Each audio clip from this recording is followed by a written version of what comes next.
Welcome, boys. Another reaction video. More talking about Boogie. Boogie, I hope when you watch this and you comment on one of your fake accounts again in my comment section, you like give me some type of hint, because I would love to have a conversation with you. I would really appreciate it. I think we could have a great talk. And for all of you guys that say I'm faking my voice, I am. I hope you guys return to also say that about this video. I actually sound like Boogie in real life, and I look like him too, and I'm 49. I am also in poverty, so like we're basically just the same guy. That's why I'm taking it out on him, and he definitely doesn't have anything wrong with him. I'm just fat phobic because I'm self-hating, and I think that's it. All right, shout out Caleb Hammer. It's a financial audit, so it talks about like Boogie's financial situation, which I have a lot to say about because he's an absolute clown. And I've not seen this video, but I've heard that it is very funny, and he like lies about everything. So let's just get right into it. What's up, ladies and gentlemen of YouTube? Boogie2988 coming at you live once again through the power of the internet. I am an old school YouTuber that was like one of the first to the market, going back all the way to 2006 is when I started my YouTube channel. Where are you based out of these days? I'm living in Fayetteville, Arkansas, which is where I've been for 25 Talks himself, dumbass. years. So it makes like, so you didn't do the standard like, oh, things are starting to work in YouTube, let's move to LA. Or I know that was a huge thing a few years ago. I was really tempted to, but as I said back at the time, I was LA poor, Arkansas rich. Now that's changed a lot because Northwest Arkansas has the University of Arkansas, go Razorbacks. We have the home offices of Walmart, and Walmart did this really smart thing where they told every business, if you want to sell at Walmart, you have to open an office in Northwest Arkansas. So there's like 2,000 offices, small businesses built. We're the home of Tyson Foods. So if you're eating chicken in America, you're probably sending that money back home to us.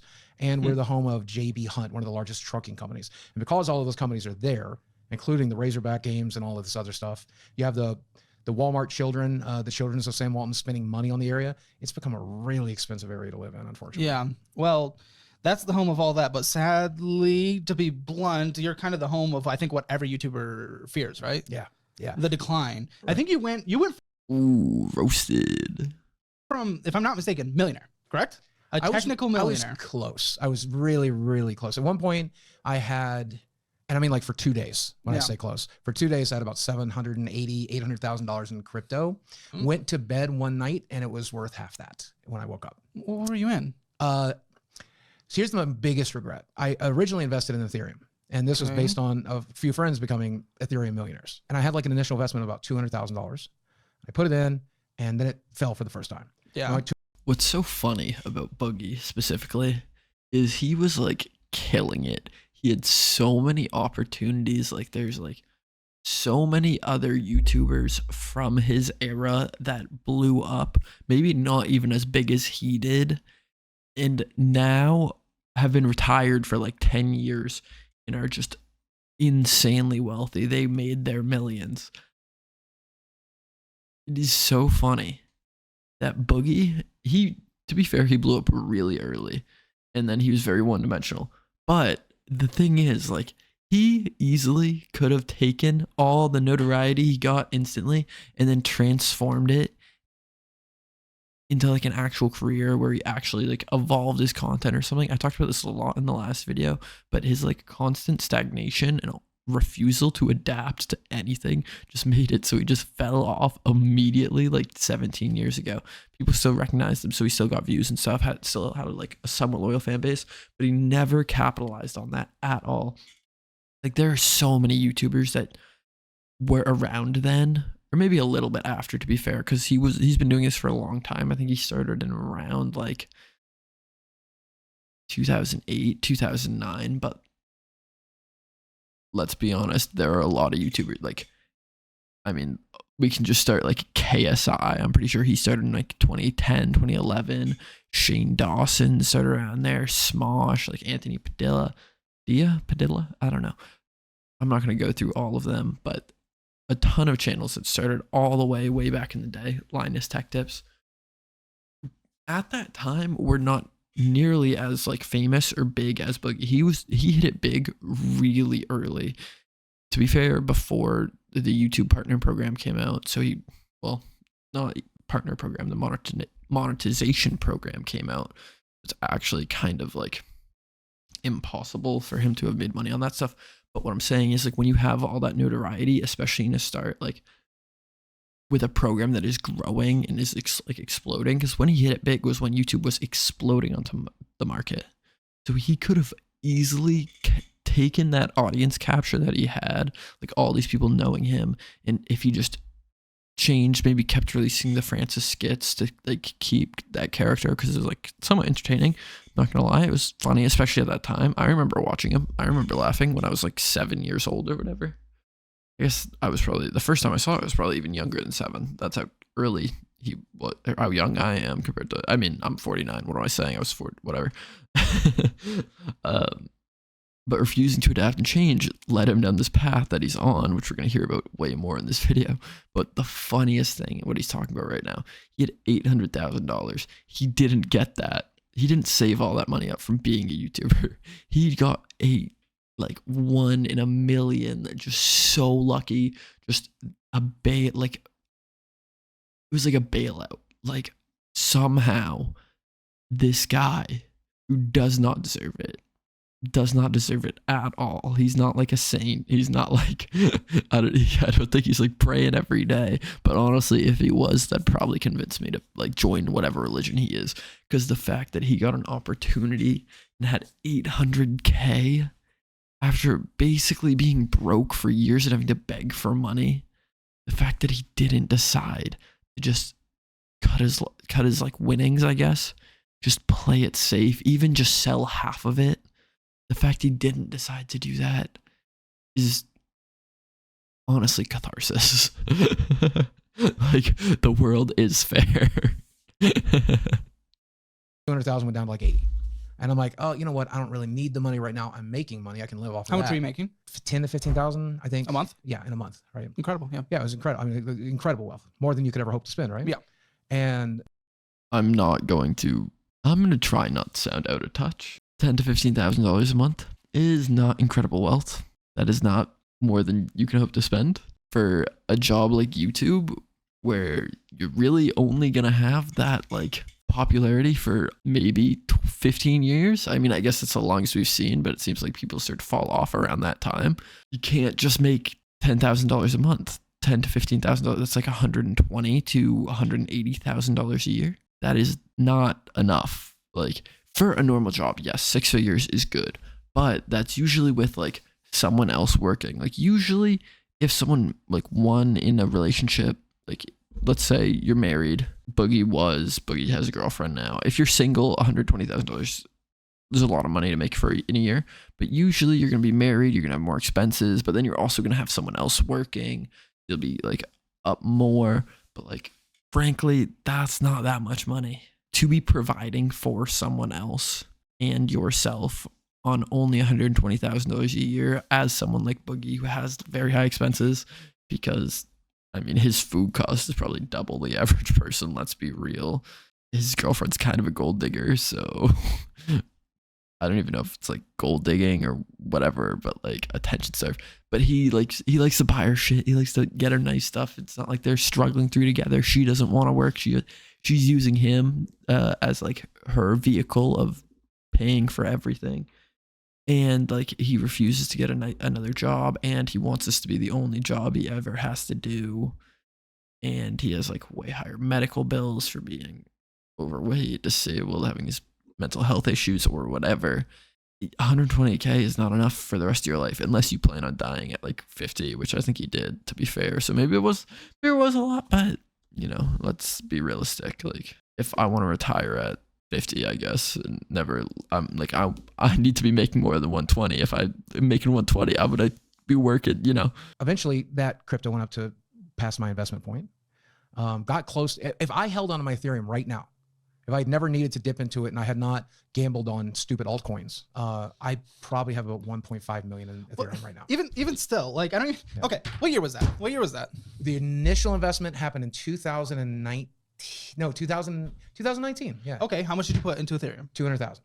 200,000 in 2019. The initial investment was in 2018.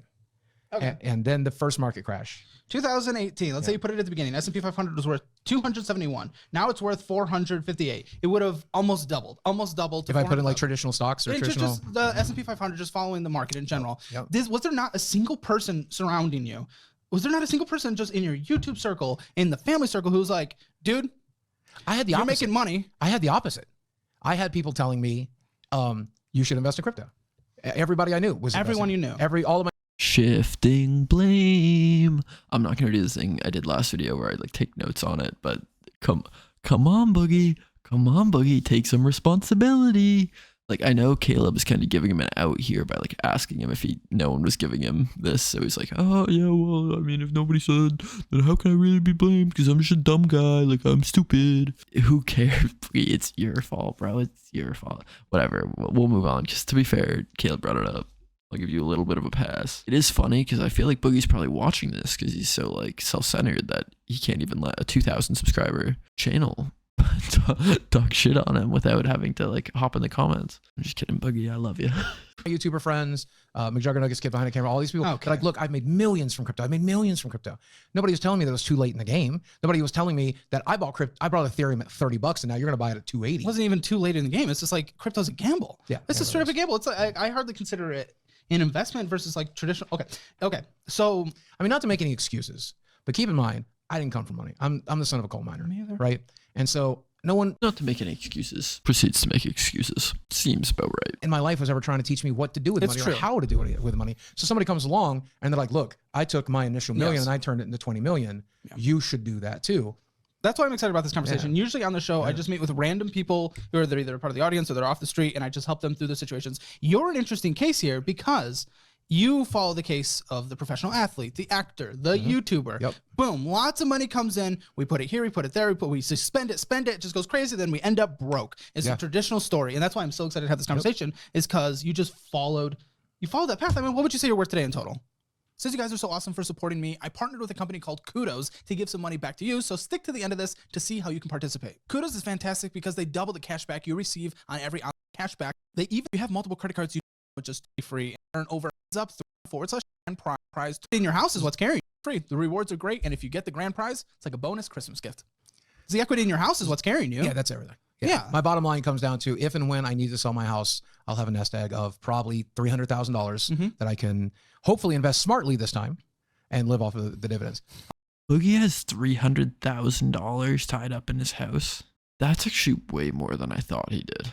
Like, I'm actually shocked that how long ago did he buy his house? Like, I can't imagine he's paid like you. Okay, so I'm assuming a lot of you guys don't know how it works. Usually it's like a 30-year or occasionally a 15-year. I don't know what Boogie did, but most of the time it's like a 30-year mortgage where you're paying it off for 30 years. Upfront will mostly be interest. So mostly you're paying off your interest before you start paying off equity in the house. I think I've taken like 2 economics class, whatever. I'm surprised he's actually paid off $300,000. Like, that is a lot of money to pay off. So actually that might only be the only good financial decision he's ever made. I'm kind of shocked by that. I think what he might actually need to do, because he is, but the problem is like keeping it in the house and refusing to sell the house is probably a good idea for him, because I don't think if he just had another influx of $300,000 from selling the house, he'd be able to manage that in a responsible way. But he likely could realistically take that $300K, move out, go to an apartment or share an apartment with someone else. I don't even know if his roommate or his girlfriend definitely doesn't pay rent. She doesn't have a job. I don't even think his roommate pays rent, which I think he has a roommate. Like, there's definitely, it's good that he has $300,000 in a house. Surprising, but good. I would like to think I wouldn't screw up a second time. I wouldn't like buy crypto a second time. Crypto, but like what know. next? Like, would you say you've become educated on personal finances? I at least know not to do that. And I think the other There's thing, a lot more not to do. I think the other thing to do is hire a professional, Yes. right? Yeah, get that financial advisor in your corner. That is like the key. Okay, so I just want to start with the basic things for where we are today. YouTube ad revenue. That's the big boy. That's what's bringing in the primary cash monies right now. And I showed you my numbers. I made about $44,000 in the last year, but which gives us $3,724 a month on average. But we know a lot of that has to do with huge that big spike came from this latest documentary, right? Okay, the documentary link below. Mike's awesome. And that's Made $44,000 this year. That's actually not bad. I mean, he's definitely gonna have problems, but like rural Arkansas, $44,000 should be enough for one person. So that does really make me curious about like what is he spending all this money on? Like, I was honestly thinking he was probably gonna be closer to like 20. Also, that is just YouTube ad revenue. Like where like he streams a bit. I think he has merch. I think he must have some sponsors occasionally. He does the Lolcout podcast, although I don't know if that might have been after this. That might have started after this interview. So like 2 months ago, to be fair.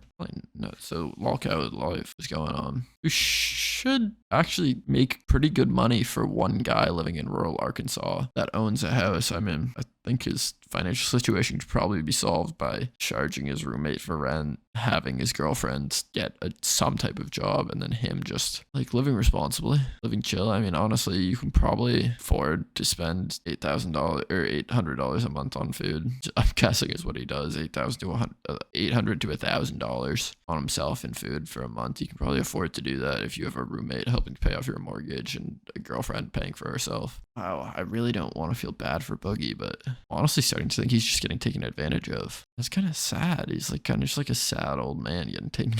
No. Let's see what he does. He'll do something to ruin it. We gotta go back to the video. That spike absolutely will not be sustainable. Now I have a few other projects. I got a great podcast in the works called the Lolcout podcast. We just made our 5th episode. It's profitable. I think that's going to be an income bringing. That's easily going to bring in probably $2,000 a month, I think, within the next 6 months. So that's going to be a nice lifeline. My YouTube numbers, I think, are going to settle at probably $3,000 a month. But if you look at my finances, if we've gotten into them, to be comfortable, $2,100 mortgage, $800 a month health insurance. Yeah, it's been $2,100 in mortgage.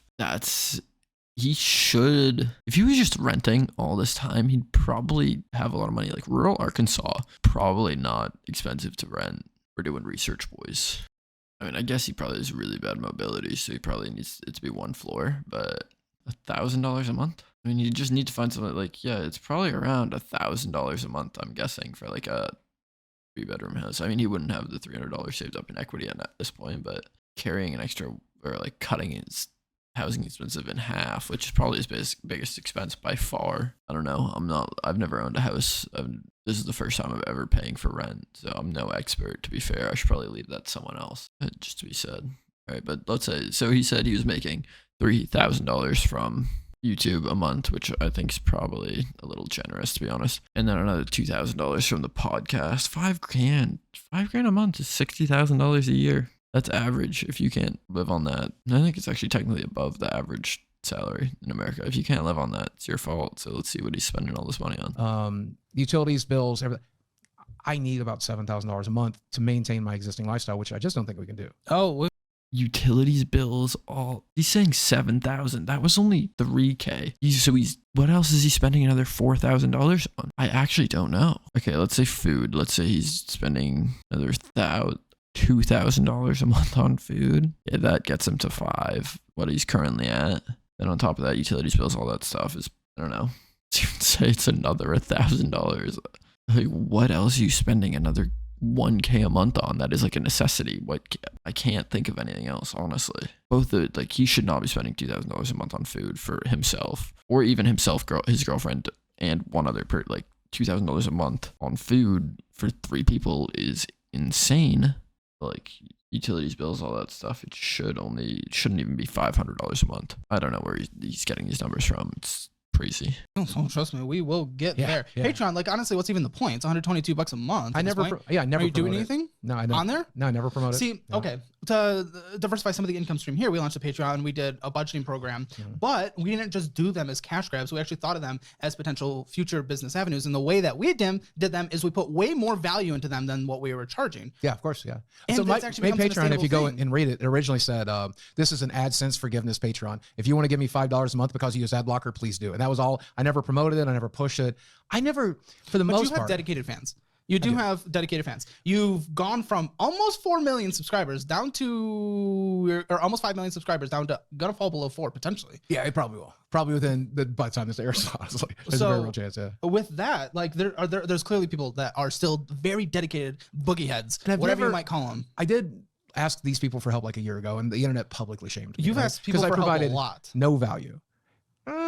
I mean, like one time I threw myself on I took a huge hit to my health, and I was like, got really scared because these medical bills are starting to pile up. And this one time I came out and I'm like, hey, I really could use some help. Wasn't there the, oops, I just accidentally bought a $100,000 Tesla. Please give me money. That was a bit. Like I never bought a Tesla. I never. Okay. Yeah. You didn't get a Tesla? No, of course not. Oh, interesting. Yeah, I'm driving a Toyota hybrid Corolla that I bought used for $20K. Yeah, I saw the Toyota. I was like, did he get rid of his Tesla? Never had one. Never had one. So that's his internet rumor. I mean, so I went with my friend McJuggernuggets to a Tesla dealership. Mm-hmm. He test drove, I test drove, right? He's like, I'm going to buy one. I hope you buy one. Let's look into getting you one. And I got this crazy idea in my head. Yeah. You know, it's showroom experience, right? I'm like, I'm going to get a Model X with the wing doors. And then I called my friend at the Celebrity Car Museum in Branson, check him out. And I'm like, how much to kit it out as a modern day DeLorean? And it's like maybe 10, 15, maybe 20. Let's put the money into it. And I thought I'd have a cool show car, right? Yeah. We're coming off the back of Ready Player One. The DeLorean was all the rage again. Back to the Future anniversaries just happened. I'm like, this seems like a smart investment while I was in the showroom. And I got home and I put a $2,500 investment deposit down. And I'm like crunching the numbers looking, I'll spend $50,000 today on a down payment. Yeah. I'll loan out the other 50. This is a stupid decision. It would have been aggressively stupid. I'm so glad you didn't do that. Yeah. So I am so glad you didn't do that. That would have been a really terrible decision. They're both right.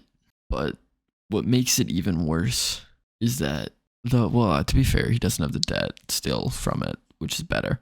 But the fact that he was deciding it, but still lost the money, like on something that he can't recover, like it actually at this point would be better to probably have that Tesla to be able to sell it, to try to get some money out of it, even just to pay off, instead of spending it on whatever he did, because he doesn't have the money anyways. It's not like he really saved it, unless he was like completely broken and needed it for something. But like, you kind of expect like it doesn't mean that he didn't make a stupid financial decision. It just means that wasn't the stupid financial decision that he made. He definitely made a different one that we're gonna find out at some point. Scariest things that I thought I heard. But at that point, why not just play the character? Is right? At that point, just let the internet do what the internet's going to do, right? Yeah. I didn't expect front page of Reddit. That was wild. And to this day, I think it's still fascinating that people think I bought that car. I can't believe you thought I bought that car. I thought you bought that car. Boogie should not play the character because it's not a likable character. It's hated, but not in a way that people want to like to watch to hate. It's like a lol cow. You like to see the headlines. You like to know that he's still like falling further and further down. But you don't like the content isn't interesting. Like if you play the villain, but then make like villain content, I guess, like kind of like how Jake Paul did, where he's like portrayed, and I don't like Jake Paul, obviously, but are portrayed as a like terrible person. And then in your videos, you like do things that are like messed up, but are also entertaining to watch. So then people will talk about them. And then those people that hear about them will then go and watch them to see what you actually did. Or you can like attract a core audience, like children, like kind of like Brent Rivera, where he like is very hated by like people that are above the age of 14, but like if you're younger than 12, you really like him because he's like completely angled at 11-year-olds who can't really appreciate what he's doing is wrong. Boogie didn't take advantage of that. Like he didn't have a core audience to target to like be his bottom line, and then the added attention, like kind of Jake Paul was the good way of doing it, where he got a bunch of attention, good and bad, good from little kids, bad from people that really cared, but even the bad attention would still like keep him being really popular. He'd monetize off that, made his boxing career, which was a good financial decision. Not like, who cares about him though? You have Brent Rivera, who, like I said, capitalized off all these kids and is able to, just because he has that like children capitalization of just being entertaining for really little kids, he's like kind of immune to criticism on like a broad level, unless he does something overtly terrible. Boogie doesn't have any of that. He's just being a lol cow. He's playing into that, which is not good. The worst part about it is, and anybody out there, like if you want to buy a luxury car, buy a luxury car. I don't think it's a smart decision, but if you're going to buy a luxury car, don't buy a Tesla. What's wrong with Tesla? I'm considering getting a Tesla. They're so expensive for repairs. If someone dents that vehicle, they know it's a luxury car, so they make sure they upcharge you every chance they get. Every luxury car is expensive to repair. If you want to go the fastest possible speed, there's a fee to unlock that. It can do it. It's just a software governor. They charge you to let it have the ludicrous speed. Like it's one of the worst money things I think you can make. I've routinely cars made in fun. general. I mean, unless it's like a beater that's getting you from A and B, or just safety measures or room for family, everything beyond that starts becoming a want. That's why so luxury vehicles are okay if they're, That's when I bought the newest car I've ever owned was this hybrid. Yeah. And it had one previous owner. And I bought it just before all the prices went crazy. So I got it for 21,000. I wanted to build credit, so I put 12,000 down. I loaned out the rest. You still owe on it? I think maybe 1,000 or 2,000. It's in the neighborhood of not very much. Okay. Facebook, $76 comes in a month. Again, what are we doing there? We're just posting some clips and just nothing's happening, or? No, this is Meta PC. So this is a sponsor that I have. We get 5%. All right. Yeah, we get 5% of the sales that we make in a month. So some months it's low like this, $76. On a really good month, it's maybe 300. Okay, cool. Yeah. Let's keep going through the income. Twitch, again, not. For some reason, I would have thut you were doing better on Twitch. And here's the thing. It's because, number one, I don't stream as often as I like. Why? I get So this is a thing where like the only thing that like lolcows actually have some success with is streaming, like DSP, Darkside Phil. This guy's toast. Like he, well-known lolcow, kind of saved himself streaming. He didn't really save himself, but that's how he was able to maintain his like thing. Because streamers like really don't have that big of audiences. They just have loyal, devout audiences that will sink a lot of time into them, which actually is kind of like the perfect thing for a lolcow. Because a lolcow has a ton of content or like recognition, and like Boogie has millions of people know about Boogie. He still has millions of people subscribe to him. He really only needs to get lucky that like a couple hundred or probably a couple thousand, like maybe 10,000 people will just like devoutly watch him for like a couple hours every week. And he has that with the people that watch him, all his YouTube videos every week. And then only like a fraction of those people need to actually be committed enough to watch like his streams for a couple hours every week. And then streaming actually can make some serious money compared to YouTube at like a really low volume. Like you don't have to have that many views to make a good amount of money because the people on Twitch are so like dedicated. Like that's all he should really be doing. And like he should obviously continue to do his YouTube because it doesn't take much effort. Like we've looked at his channel before. It's a joke. He doesn't really put a lot of effort in. Maybe he should stream 5 days a week, spend those 2 days, like maybe one doing like a real life video, and then the other one just doing like grinding out a couple of videos. Or you can do like the Ludwig method of like recording videos on stream and like really playing them up, paying an editor with maybe even all of the YouTube money just to try to build it up, get back to the point where you can actually like have a successful career. But he's just being lazy. Hopefully Caleb tries to tell him to do more Twitch, but I don't know how like tuned in Caleb is to the lolcow live stream like type of thing, but hopefully he figures it out. very anxious doing it. Most of the bad things that I ever said, I said on Twitch, right? Yeah. That's because I have this, trying to totally break character with you here. I have this very Andy Kaufman-esque character. Also that, and I'm an idiot. And so I will either push the edge because I grew up on Andy Kaufman, Sam Kinison, Richard Pryor, George Carlin, Andrew Dice Clay. I love shock humor. I listen to shock humor still to this day. But people didn't like it when you did it. No, they like it coming from a shock jock or a shock comedian, not the person that some people branded as the Mr. Rogers of YouTube. You can't do that. Bob Saget did it, but I know Bob Saget, right? So why we do it then? Stupidity. It just, but on top of that, if you watch one of my live streams, I mention donations, subs, stuff like that, maybe once in a 2-hour stream, because I'm never, against the character I play, against the reputation I have, I don't like crowdsourcing. But you refuse to get a job and you need money to survive. It's less of so we have to do refuse something. It's less of refuse and more that I just don't know if I could. I do have good news about that though. Yeah. You're not gonna have 4 million subscribers for long, so you can get a job now. Sorry, buds. I mean, that's not something I would actually ever say, Merch. People aren't really buying your merch. Yeah. I mean, I don't know. I'd take $20 free a month, for selling I get it as well, but when I start seeing people on this show, especially business people, we're just so scattered in different pots. And little's coming in here. It's not adding up too much. Instead of, again, this is what I was going to start bringing up with Twitch. Like you say, oh, I'm not really on there much, and things have been consequences from what I've said, and then I'm feeling anxious about it. Then I'm just like, okay, we're done with Twitch. Who even gets focus all in what we know can be the revenue builder all time. Which continues to be YouTube ads. Yes, it does. This is absolutely the biggest number that. I actually really disagree with Caleb here. So, but what Boogie basically said is that like he's too stupid to be able to perform in a live setting. He needs that recording buffer. I don't think so. I think it's just like exposure therapy. I think you just need to like keep live streaming. Maybe just practice live streaming. Like stream it to like your friends in a Discord call. Make sure you don't say anything wrong. Make sure you don't say any just play it safe, because that is a place where you could actually make money. Making $300 a month and you're not spending that much time, and we know you're not going to spend more time.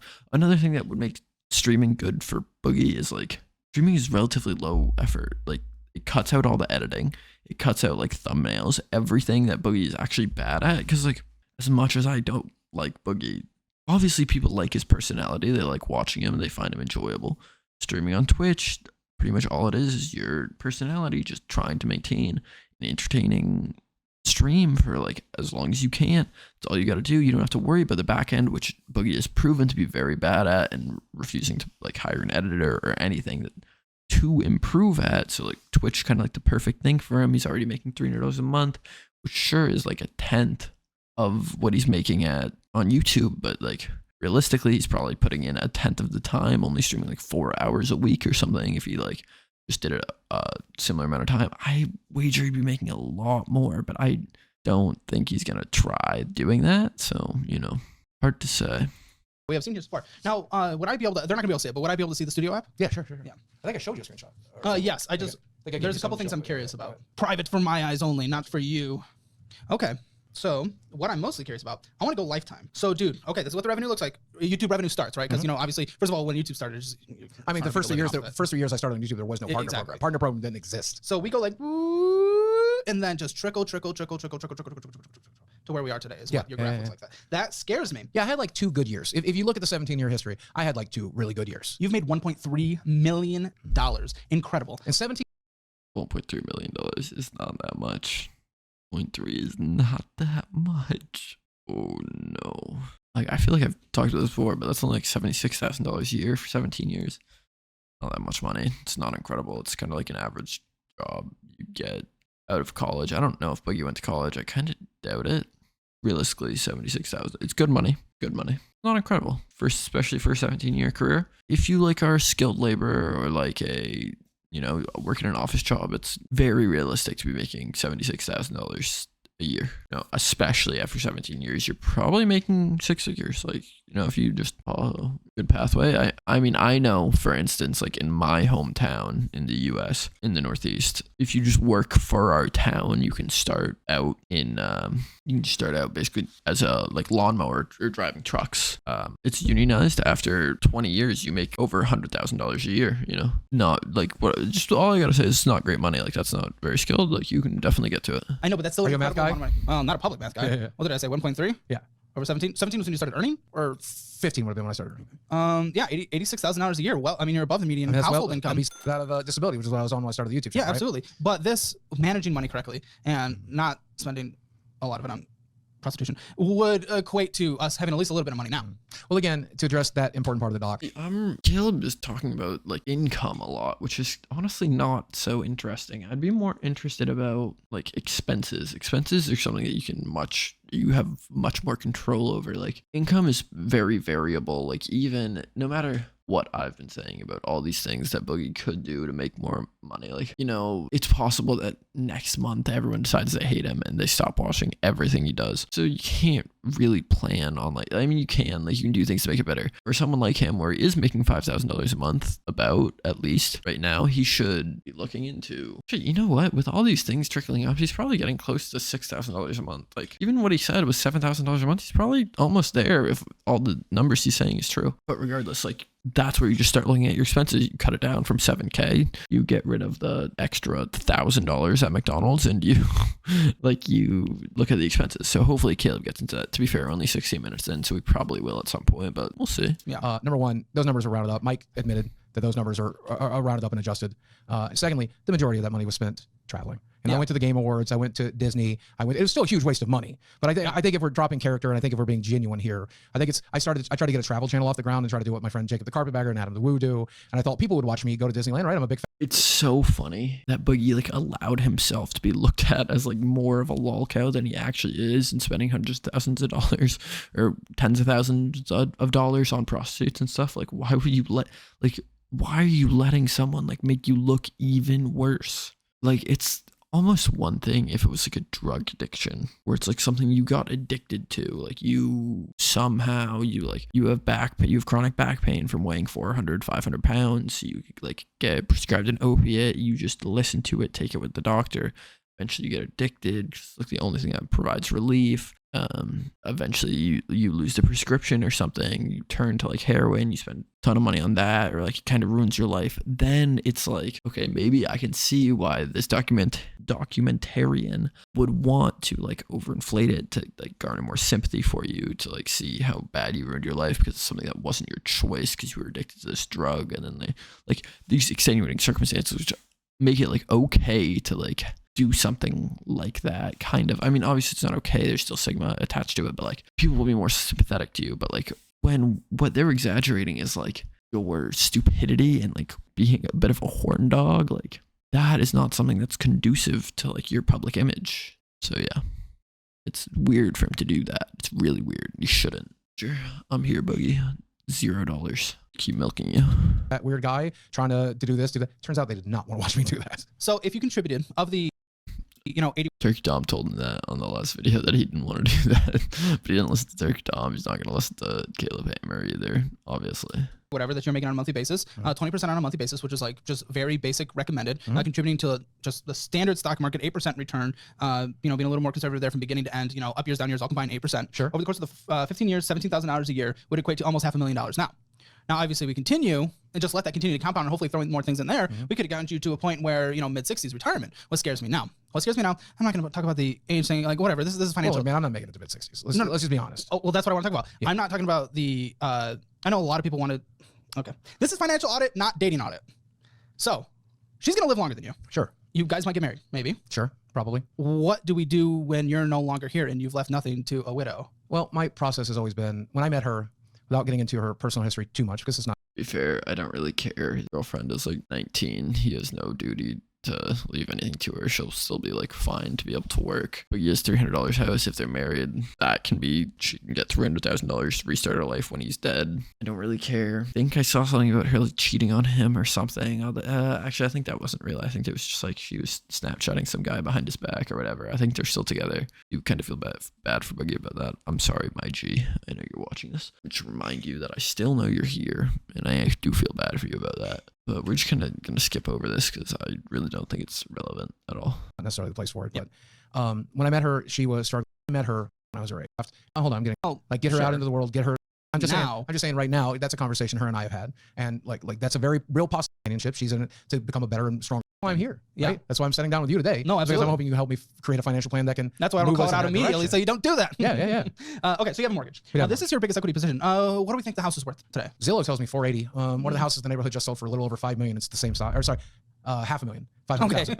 And it's the same size as mine. It's literally across the street and it just sold. So I think there's a very real chance that I need to put maybe 20,000 of work into it. We need new carpets, we need paint, stuff like that. There's hole in the ceiling and some, Did you almost lose this? Damage. Do what? Did you almost lose this house at one point? No, never. Okay. Yeah. That's always, I will bend over backwards to make sure that mortgage gets paid. Yeah. If I have to sell everything I own, if I have to, and I have, we've made some concessions. Okay, so this actually probably, I mean, no, it's good, but like, you should be paying off high interest debt first. I'm so shocked that like a $2,100 mortgage for a $500,000 house. For reference, like my mom's house is like $800,000 and she pays about a $2,100 mortgage. I mean, the interest rate must be different, but I can't imagine his is that much worse. I actually don't understand. Maybe he is doing a 15-year. That must be what it is, but that seems crazy. That seems like he shouldn't have done that. He should have just taken the 30 and then paid off all his low interest debt, be able to build some wealth, and then invest in the stock market. So the thing is, okay, this is an economy. This is a finance lesson now. Like throwback to the Leafy videos. When the power of a loan, especially for something like a house, is if you have low interest, like the market usually goes up like some certain amount per year. I think it's like 10% a year, pretty much, is like where the market goes up, like somewhere between like 8 and 11%. So if you have a loan with a 4% interest, and then you just put the money in the stock market instead of directly into the house, over time, you're actually making money on the money that you would be paying directly. So like, say, this is why it's better to take out a loan than it is to pay like outright cash for a house. Say you put down, let's say it's $1 million house. You put down $500,000 as your down payment. That's way more. Usually you put down like between 5 and 20%, I think. Like, let's say you put down $100,000, 10% as down payment, and you have the other $900,000 in cash. You split it out over 30 years. You have $100,000 down, $900,000 in cash. You put in the $900,000 in the market. You make 10% a year, $90,000 a year. They're paying 5% interest or whatever on that $1 million house. So you're paying $150,000 or $1,050,000 for that house over the course of an interest. Yeah, you make more money than you pay off. That's basically the extent of it. Very simple. Most people don't have that $900,000 to put down, so they don't make that money like that. It's not as simple, but just like a crude portrayal that might be even wrong considering I haven't bought a house, but that I'm not entirely comfortable sharing because the people involved are private people. Sure. But I did move a roommate in. He's been helping a little bit here and there. I had a roommate over the last 25 years. He's finally been able to kick in a little bit as well. So we are finding ways to. So there's 2 roommates. Yeah. Okay. What was the purchase price of this house? The original purchase price $275. how much is he charging his roommates? Caleb, why aren't you asking that? Please ask that. And I refinanced in 2018 because of my divorce. So the loan in 2018 became $200,000 because I put more money down because I had money to put down. So I got it down to $207. And we're at 4.3%. What are we going to refinance? You're going to get like hit to 8% if you refinance. The plan would be to try to bring the initial monthly payment down. But I really don't want to have to ever do that because we're 5 years into a 15 year. So we paid so much principal off. Wow, you did 15 year. Yeah, I was making good money at the time. He did do 15 year. Okay. I hope Caleb says something about that. I don't think 15 year makes sense for him. You're not making that good of money. So why not do 15 years? But now we're from 2018 to now we're 5 years into a 15 year. Now I'm no math wizard and you are the math wizard, but that means I paid a good amount of principal off, right? I'm earning a very solid amount of equity by staying in that house, right? Well, you definitely pay more interest up front, but yes, 5 year into 15 years, definitely starting to see more benefit. Right. Absolutely. Wait, 5 year into 15 year. He has not paid off $300,000 for that house, I don't think.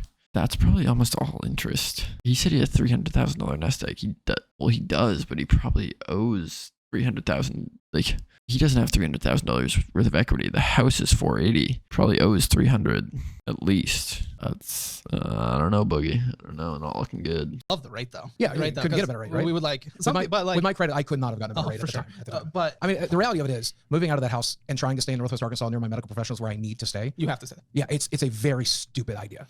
There is very little in the area. I might be able to get an apartment for $900 a month.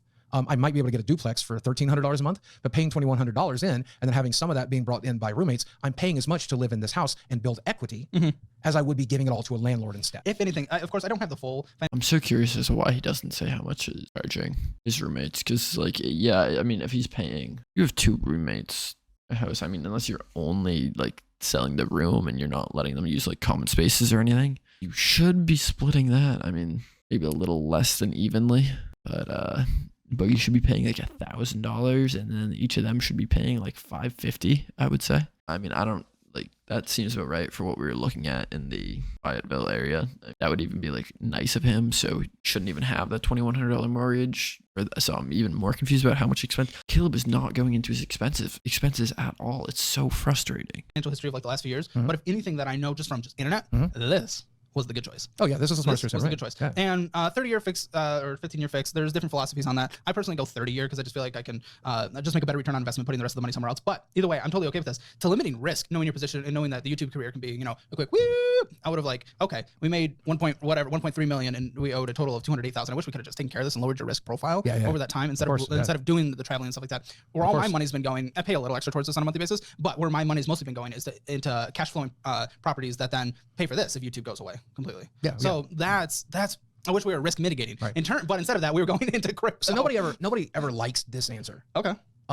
Because it's not a good one, and nothing I'm about to say is an excuse. Let's hear it. But the headspace that I was in 2018 was not a very good one, and so I was not planning for a potential future because I did not feel that I had. Yeah. In 2018 Christmas, I had planned to take my own life, and I made it to that Christmas date, and I decided to postpone it for the dumbest reasons. Christmas Day, I'm sitting there alone. I have my dog in my lap, and my roommate's out of town, and I realized my dog's going to be sitting there with my dead body for 3 days. And I'm like, you know what? I need to wait. And I rescheduled to July. There'd be plenty of meat for that dog to eat, is all I gotta say. That is so messed up. 24th, 2019, which was my birthday. And I thought in that process I would travel a lot so that my roommate and my dog, who had never really bonded, would begin to bond. So if you look at my travel plans, in January, I spent a couple of weekends away. In February, it became 3-day weekends. And then in March, it became 4 days weekends. And by July, it rolled around. I spent 2 weeks in California saying goodbye to my friends with the plans of going home to end myself. I'm very glad you didn't, by the way. I ended up doing some, which I do not recommend, right? We don't casually do. I did it under the, I did that with a guidance of a shaman. And my original trip was in 2019. And I realized that I had to stay on the path that I was on. I realized that this was what for better or for worse, no matter how hard this was going to be, I had to stay here and do it. Now here I am 4 years later doing it. And it's not been great. It's not been, and I went home and COVID happened. And well, I have a question for you for the future of this conversation and what we're trying to do here.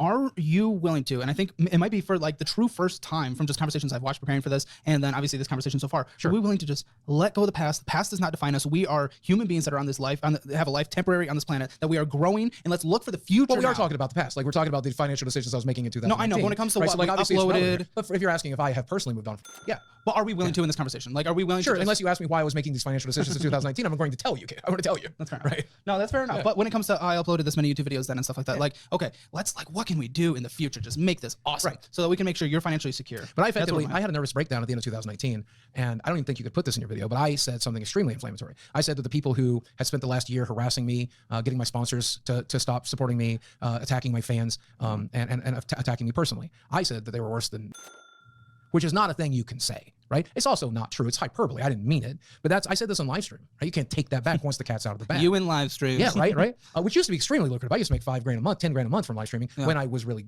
good at it and really pushing it. I would live stream for 3 hours a night, 5 nights a week, 6 nights a week, and would bring home 5, 10K sometimes. I was talking to a very successful streamer a few weeks ago about you, and he thinks you can make like 20K a month. If I can keep my foot out of my mouth, and that's something I have so much trouble doing. Even there, I mean, like people, probably rightfully so, but for whatever reason, I think I'm held to a standard that I don't know that I'm good enough for. I'm going to say. Well, you also react to everything. People don't hold you to a high standard anymore. I mean, he couldn't make 20K a month on Kick. That's crazy, but he could probably make like 5, 10. I don't know why he's not. I don't know, boss. That's kind of like plays to all your strengths. Go all out, Aiden Ross, like Nazi type shit, and capitalize off it. Like, it's obviously, there's a lot of people convert to Islam. You know, do all these things that like these influencers are doing nowadays to like get passes for the things they say and get away with a lot of it. And then you just are inflammatory. The audience that you still have is not like, if they were really concerned about all this stuff, then they wouldn't be watching you. Like, you're actually probably safe with the audience you have, and you could probably build a new audience by like doing this kind of stuff, interacting with people. Seems like the perfect opportunity for you. Just all I gotta say. I know you're watching this. You feed them. You feed them. It's not, I haven't opened TikTok in like 2 months, so it's like. Also, for the record, I don't think he's actually watching it. I'm just hoping that he does, because if he does, it would be really funny for him to have to like slog through all the times I say that he's actually watching it. Just something I think is funny, and it was really funny how people were like defending him in my last comments. So much so that like people actually were talking about, like, I saw some comment saying like "Hi Boogie's all" or whatever. It's very funny. My favorite comment. Yeah, a lot of the things that you want to talk about have really changed since March in this last year. What happened in March? Again, I went into some really intense therapy. I combined it with and the mentorship of a shaman. Okay. And those 3 things. If you look at the statistics, modern science is showing, and I can recommend a documentary for anybody who's interested. How to Change Your Mind. It's available on Netflix. Have the capacity to cure post-traumatic stress disorder, which was my biggest issue, right? It's one of the reasons I was stuck in these negative thought patterns. And so with a combination of doing intensive twice a week therapy with a traditional therapist, while combining that with seeing a shaman and taking the money, puts your brain into a place of neuroplasticity. And so you can learn finally, right? And then you do that with the therapy and you can learn from the actual therapist. And this last year I made such tremendous strides. It's right. So whatever works for you, man. Old Boogie a year ago, the egotistical, self-centered, extremely defensive man. Think you're different? Considerably. Okay. Yeah, considerably. That's actually really funny, Caleb. Good. Go to roast. Took a page out of Tom's book. I'm proud of you. All right, but we're actually gonna stop there. I'm going to take a break and come back because I don't know if I'm gonna do the full video or what, but we're already an hour into recording and we're only half an hour in video and we're watching it at 1.5 times speed, so only really 20 minutes of watch time. That's so much, and it's late and I gotta sleep, so I'll be back. There should be no, I don't know why I'm saying all this. Doesn't matter to you. I'll probably just cut it all, but you do that with the therapy and you can learn from the actual therapist. And this last year I made such tremendous strides. It's right. So whatever works for you, man. Old Boogie a year ago, the egotistical, self-centered, extremely defensive man. Think you're different? Considerably. Okay. Yeah, considerably. Here's how I know I'm different. I wouldn't have been here. If you invited me to do this in December of last year, I would have laughed at you. Why? Because this is humiliating. This is. All right, boys, I'm back. It's the next day. I'm 1.5 times speed still. We're gonna try to grind this real quick. No, I'm different. I wouldn't have been here. If you invited me to do this in December of last year, I would have laughed at you. Why? Because this is humiliating. This is difficult. This is hard. I have to swallow I hope a it's not tremendous amount of. Sure, it's how humiliating is it to look at every mistake you've ever made printed out and be called out on your Want it to for be thousands of people to see. hundreds of thousands, right? Please, You know? I hope. What I try to structure the most episodes is hopefully we end towards a positive note. That is I hope so. that is where I want to go. Like the But, future. still, and but again, I knew walking down here that this was a hard pill to swallow. it's very brave, Right? But I'm telling you, never would have even considered doing this. Okay. So could you tell me what this is, please? This is either the car loan or one of the dumbest purchases I've ever made. What's one of the dumbest purchases you've ever made? This is the car loan. Okay. We'll get to the dumb purchase soon. Yeah, the dumb purchase was a dog. Well, I have 2 dogs. They're great. I spent way too much on a dog. How much? He's a purebred miniature poodle, Sure. which generally will cost you about $3,000 to $3,500. Okay. I bought him in a pet store, so I paid $5. It is really stupid for him to buy a dog. I mean, especially like you're not, if you're buying like a designer dog, like a purebred poodle, like first of all, you don't need to just rescue a dog. That's what I've done with both my dogs. They're great. If you just are patient, you'll be able to find like a purebred or like close to enough. You can get them for really cheap. Sometimes free. Most of the time they'll charge you like a little bit just to make sure that you can like take care of a dog. But if you are broke, don't buy a designer dog. You know what? If you're broke, don't get a dog in general. Dogs are very expensive. Like even if you don't think about it, dogs another like at least $75 food a month. You got like pets visits. It also takes up so much of your time. He should not have got a dog, which he's right. It is a really dumb purchase on multiple levels. Like getting a dog just adds more expenses when you should be cutting down on expenses. Getting a dog, he's paying $5,000 for a dog, which is crazy, instead of just getting like a $300 dog. And honestly, he's not really meant to take care of a dog. You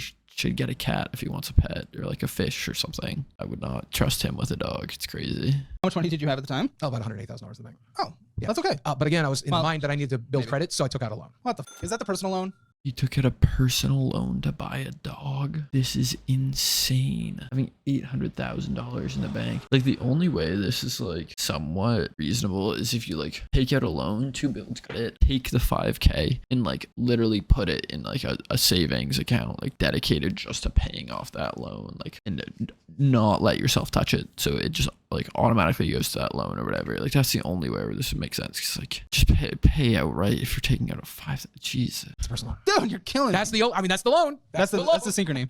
It's the synchro name. Yeah, there you go. So I'm gonna call this the dog loan. That's the dog loan. So what's remaining on the car? Do you remember? The what? Do you know what's remaining on the car loan? The car? I don't know. We either are the last payment or like the last 2 or 3, I think. Okay, we I'd might, have to look we it up might for take a sure. look into Yeah. it. And the personal loan has about 1,000, right? Left on it, something like that. That sounds right, yeah. There is another small loan. What? There's a third one that you're seeing here. Credit card? No, it's a bed. It's a what? I had to get an adjustable bed for my back and leg issues, and my doctor insisted that I looked into getting one. So I took out paid like a $500, $600 down, and then took out like a $2,500 loan. Yeah. When'd you get it? July. Interest rate? 6%. That's correct. What's the monthly payment? I think it's the 112 you're looking at. Oh, so that's that's the the secret. 112. Yeah, secret is usually a store finance. Yeah. Okay. Credit card I want to take a look at in a second. Could you pull up your credit card app for me, please? Yeah. I think you've seen it already, but to show you, I only own like $900 on it, and it's just a utility card for the business. So it gets used and it gets paid off. It gets used and it gets paid off. Do you ever hold balances? Over the last couple of months, yes, because it's been thinner than I would have liked, but I plan to pay it off with this check on the 20th. So, But it's only okay. It just scares me because it's only getting thinner, except for that spike. Okay, honestly, like the 6% credit card loan, so your credit card interest is like at least probably 17%. With him, it might even be like upwards of like 26. I wouldn't be surprised if he's paying like 26% interest on his credit card. You should be paying that off instantly. You should not be holding a balance. And that goes for everyone out there. Do not hold a balance on a credit card. It is so dumb, so stupid. Credit is not your money. You're going into debt. Remember that. That's like the only good financial decision I've ever made, is always pay off my credit card no matter what. well, that spike's going to pay off there's the credit card, the balance of like $950. Yeah, credit line available, $31.12. Yeah. Kill me. Okay. Again, I am still trying to do some credit score stuff, so I will. He only has $30 left on his like credit line. That's crazy. Credit cards are for emergencies. He hasn't had $950 of emergencies. That's also debt. Like that's holding over. It's been months that he's not paying off. So he's just probably paying the interest on that and not actually paying the principal, which is like the $950. He's probably only paying the 26% interest or whatever. I'm guessing it's 26%. I have no idea. It could be lower, but probably not lower than 17. Really shocking, honestly. How are you a grown man and making this terrible financial decisions? Like, okay, say something emergent, like an emergency actually does come up. Like, I don't know. I mean, presumably he has some money on, but like, you know, you get in a car accident, you gotta pay for something. You like You get stuck at an airport. You don't have money. Like, this is what happened to me. This is the first time I ever used my credit card. I got stuck at an airport. I didn't realize that I was like completely broke. It was just after a semester at college. And I used my credit card to pay for an Uber home. If I didn't have an Uber home, I would have been stuck at the airport, period. I would not have been able to make it back. That was my only opportunity, so. We'll pay off a little bit. What do you get for credit score? You already have a house. Because eventually I will have to sell the house and I'll have to move somewhere when I do. Right? Why will you have to sell the house? A $2,100 mortgage payment is really hard. So you're saying you're not going to be able to afford the payment? I don't know. I'm hoping that I will, but again, I'm always planning for the possibility that I won't. Right? Late payment fee, October 31st. Late payment fee, Yeah. $25. Late payment fee, December 1st. This just happened. Yep. Oh, me. October was a very lean month. Oh, and you have a brand new iPhone. Dude, this phone was free. Really? Yeah, Verizon traded us an iPhone 7 for that. Very Thank you, poor business. Verizon. I really doubt the phone was free. I bet what he's doing is he did a trade-in with that, and now he's paying more on his cell phone bill each month. That's like the trick they get you with at Verizon. Like, they give you a good trade-in, so you like, he probably got like $800 or something for an iPhone 7. You know what? Maybe he's right, but honestly, I just feel like I can't trust Boogie at all with anything that he says. Kind of sad. Chris, Chick-fil-A. Lucky it was all the way back. Dude, you August. eat. Don't you eat? I eat. People eat. Not I definitely out. eat. I eat a lot. Nah, you don't have to eat out if we can't afford to Dude, live. I can't cook for 3 people for cheaper than $12. I can't cook for 3 people for cheaper than $12. Wait a second. Let me get my. Yeah, you can. I mean, first of all, $12 at Chick-fil-A. Everybody knows it's like one person at best, and not Boogie size. Like, that's he probably bought that for himself. But also, ramen is like $1.50, buddy. At most, you can just get ramen, eat it. That's probably good for you. That's probably better than your average diet. Even just ramen, you'll probably die of a heart attack, but it's not like that's changing your trajectory anyways. I get it if you're trying to eat healthy, so you're like paying more expenses, so you're like, that's one thing. You are heavy, like you do need to lose weight. Boogie is, I know I'm saying, you know, I understand why like you would need to buy healthy, but you're not paying more for healthy stuff, you're paying more for shit stuff. If you're gonna eat shit, just get ramen, eat little ramen so you lose weight, so you don't die. Like, come on, buddy, you can do it. My little handy dandy. First of all, that was 3 people. You did not feed 3 people on $12. Chicken sandwich is $5. So you just got 3 chicken sandwiches. You didn't That's get the any only way to fries. You get, got yeah. nothing. You feed 3 people on $5 in a hurry. Deal. The chicken sandwiches, the chicken patties. We have HEB. I don't know what your version is, but you can get the fucking frozen chicken patties. Put them in the oven, and I promise they are individually less than $5. More of an We have initial Walmart, investment. and they are not good chicken patties, and that is Okay, quicker, so it's more convenient, taste. There we And go. on top of that, So now there's more reasons. it's affordable, right? You eat out 2 or 3 days a week. It adds up to $15. 2 or 3 days a week? Yeah, 15, 30, 45 bucks. But It you adds can't up afford to to pay the card. Well, yeah, that's true. Late payment. It's not affordable if we can't pay the card. Do I look like the kind of person that's ever made sound decisions about food? No, but that's why I'm trying to. That's why I'm trying to get it across. But this is my weakness. That's such a like bad excuse. Like, this is my weakness, so it can't be changed. Okay, the thing about a weakness is like you work on your weaknesses. You don't just like accept it. Like, you just accepting your weakness makes for a weak person. Any weakness you have, you should be working to improve, unless it's something irrelevant. But like, this is something that's like very important to his life. It's not like he's bad at like Dance Revolution, which I'm sure he's terrible at, but like that's something that's a weakness that can be like completely irrelevant. This is like living. This is like making sure I have enough money to eat and enough money to pay bills. This is like very core for someone like him, you know. Like, this is stupid. You can't just like, oh, this is my weakness. It's not like that. That's not an excuse. That's nothing. This is always going to be my biggest weakness. No. You just allowed yourself infinite excuses for the future. Oh, And that's try to fair. take That's fair. responsibility. That's actually true. Yeah. Yeah. So why not like actually take responsibility? And say, hey, we cannot afford to live right now. We don't get to afford to go out and But get since that. we're traveling, guess what we had for breakfast today? Caleb is very right. Good job, Caleb. You're very right here. Now Boogie's trying to deflect from this, but it doesn't matter. Like, it doesn't matter what he says. I honestly think Boogie's probably gonna, I don't think he's gonna deflect in a good way. I don't think it's gonna be like, we brought stuff from home. Like, that would be good. I brought turkey sandwiches from home to save money. I think she'd be like, we went to a 5-star restaurant. We went to, like, let's say, what do you think it is? I think he probably spent at least $40 on breakfast, and that's what he's going to say right now. What'd you have for breakfast today? Chick-fil-A. We used the app, so they gave us free nuggets. What about the continental breakfast at the hotel? Free. That's true. Actually. Oh my God. He went to Chick-fil-A again, bro. I mean, that's not $40. It's probably, according to him, like 20 or something. But yeah, why don't you go to the continental breakfast at the hotel? Like, he doesn't use his brain. Insane. It's like he like is trying to live like he's still having money roll in like consistently, and he's always gonna have money roll in. But then, you know, there's this weird phenomenon with some people where like when they're a gambler, they only get to hit from the win. You know, they get to hit from the win, which is kind of similar. And then Okay, no, but there's some people who will get that hit from the win and then they'll develop a gambling problem. And then people will recognize that they have a gambling problem and they'll get another hit from recognizing that they have a problem and don't actually get a hit from like working towards that problem. I feel like this is what Boogie is doing right now. Like he recognizes that he has a problem with food and money but he just gets that hit from just recognizing it. He doesn't get any like emotional hit from fixing it. So he doesn't try to fix it at all. Like he's never made any changes. I doubt he's still made any changes after this. It's the very stupid thing of instead of looking at any of your expenses, just looking at your income and seeing how much you can add when it's so much easier to manage your expenses, especially expenses like these. Yeah. It's generally just a bowl of cereal. Yes, and that's food that goes in your stomach for free.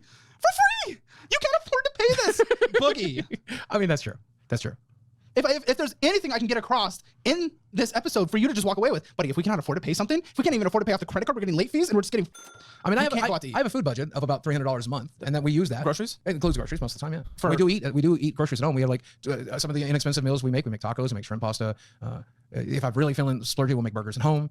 We eat at home the majority of the time. Yeah. Unfortunately, we just can't afford to probably go out at all. Right now. I'm really sorry. It sucks. I mean, I feel like he should be easily able to eat should be easily able to feed on $300 a month for him, but there's just no way he does that. I think he probably spends. That is just even more insane. Like I think the budget we were talking about earlier said he had was including like $2,000 in food for him. I mean, $300 is low. It's $10 a day, which is cheap. I mean, that's low for anyone, but you can easily do that, especially if you just eat like a bunch of like really filling foods that are like cheap. Pasta is really cheap. You can get like a box, at least at like my supermarkets back home, for like $1.50, $2, and that'll be enough to like fill like 3 people on just pasta. Like you get 3 of those a day. I mean, you're spending $6. You'll be fine on just that. I mean, you won't be fine on just that, but like that is like, and it would be nice if you could actually just see like every day what Boogie is actually eating. Like it'd be nice if you just documented everything every day for us to know what he's eating, what he's spending that on. It'd be like that'd probably actually be good content for him, like trying to turn his life around. But instead of doing that, we just have to take what he says, and Boogie is not a trustworthy source at this point. Trust what he says. So I'm not going to, and I'm just true, yeah. So okay, but it would have been more expensive to drive back to Fayetteville and make a taco than it would have been to go to Chick-fil-A today. But you're right, we could have eaten cereal at the buffet. Yes, I was about to flip the kill me. Okay, what I can't see is the interest accruing. Obviously, we have the late fees, but the mobile apps love to try to hide how much interest is accruing. I mean, I just pay the minimum balance every month, and the minimum fee is generally. So that's what you meant by paying it every month? The minimum balance. Sometimes I pay off more, yeah, for sure. Oh, okay. Well, that's really bad. If we hold a card that's accruing interest, then we can't afford to go out to eat once. We just can't. That's true. Yeah. Because interest. Well, this will get paid off on the 20th with this huge all of it, yeah, whole thing. Huge. Yeah. From what? From the spike that came in AdSense from like the $6,000. That's okay. Like $700-800 is what we made in November, which was really awesome. I hope we can maintain that. But is this a debt, the preferred club? That's the house loan, right? Sorry. Yeah, that's my current checking balance. So that's weird. That scares me. Yeah. Anything less than $1,000? Yeah. Okay. Exxon, fair. It's less than $1,000 in just checking back. Somebody's been making like $70,000 a year.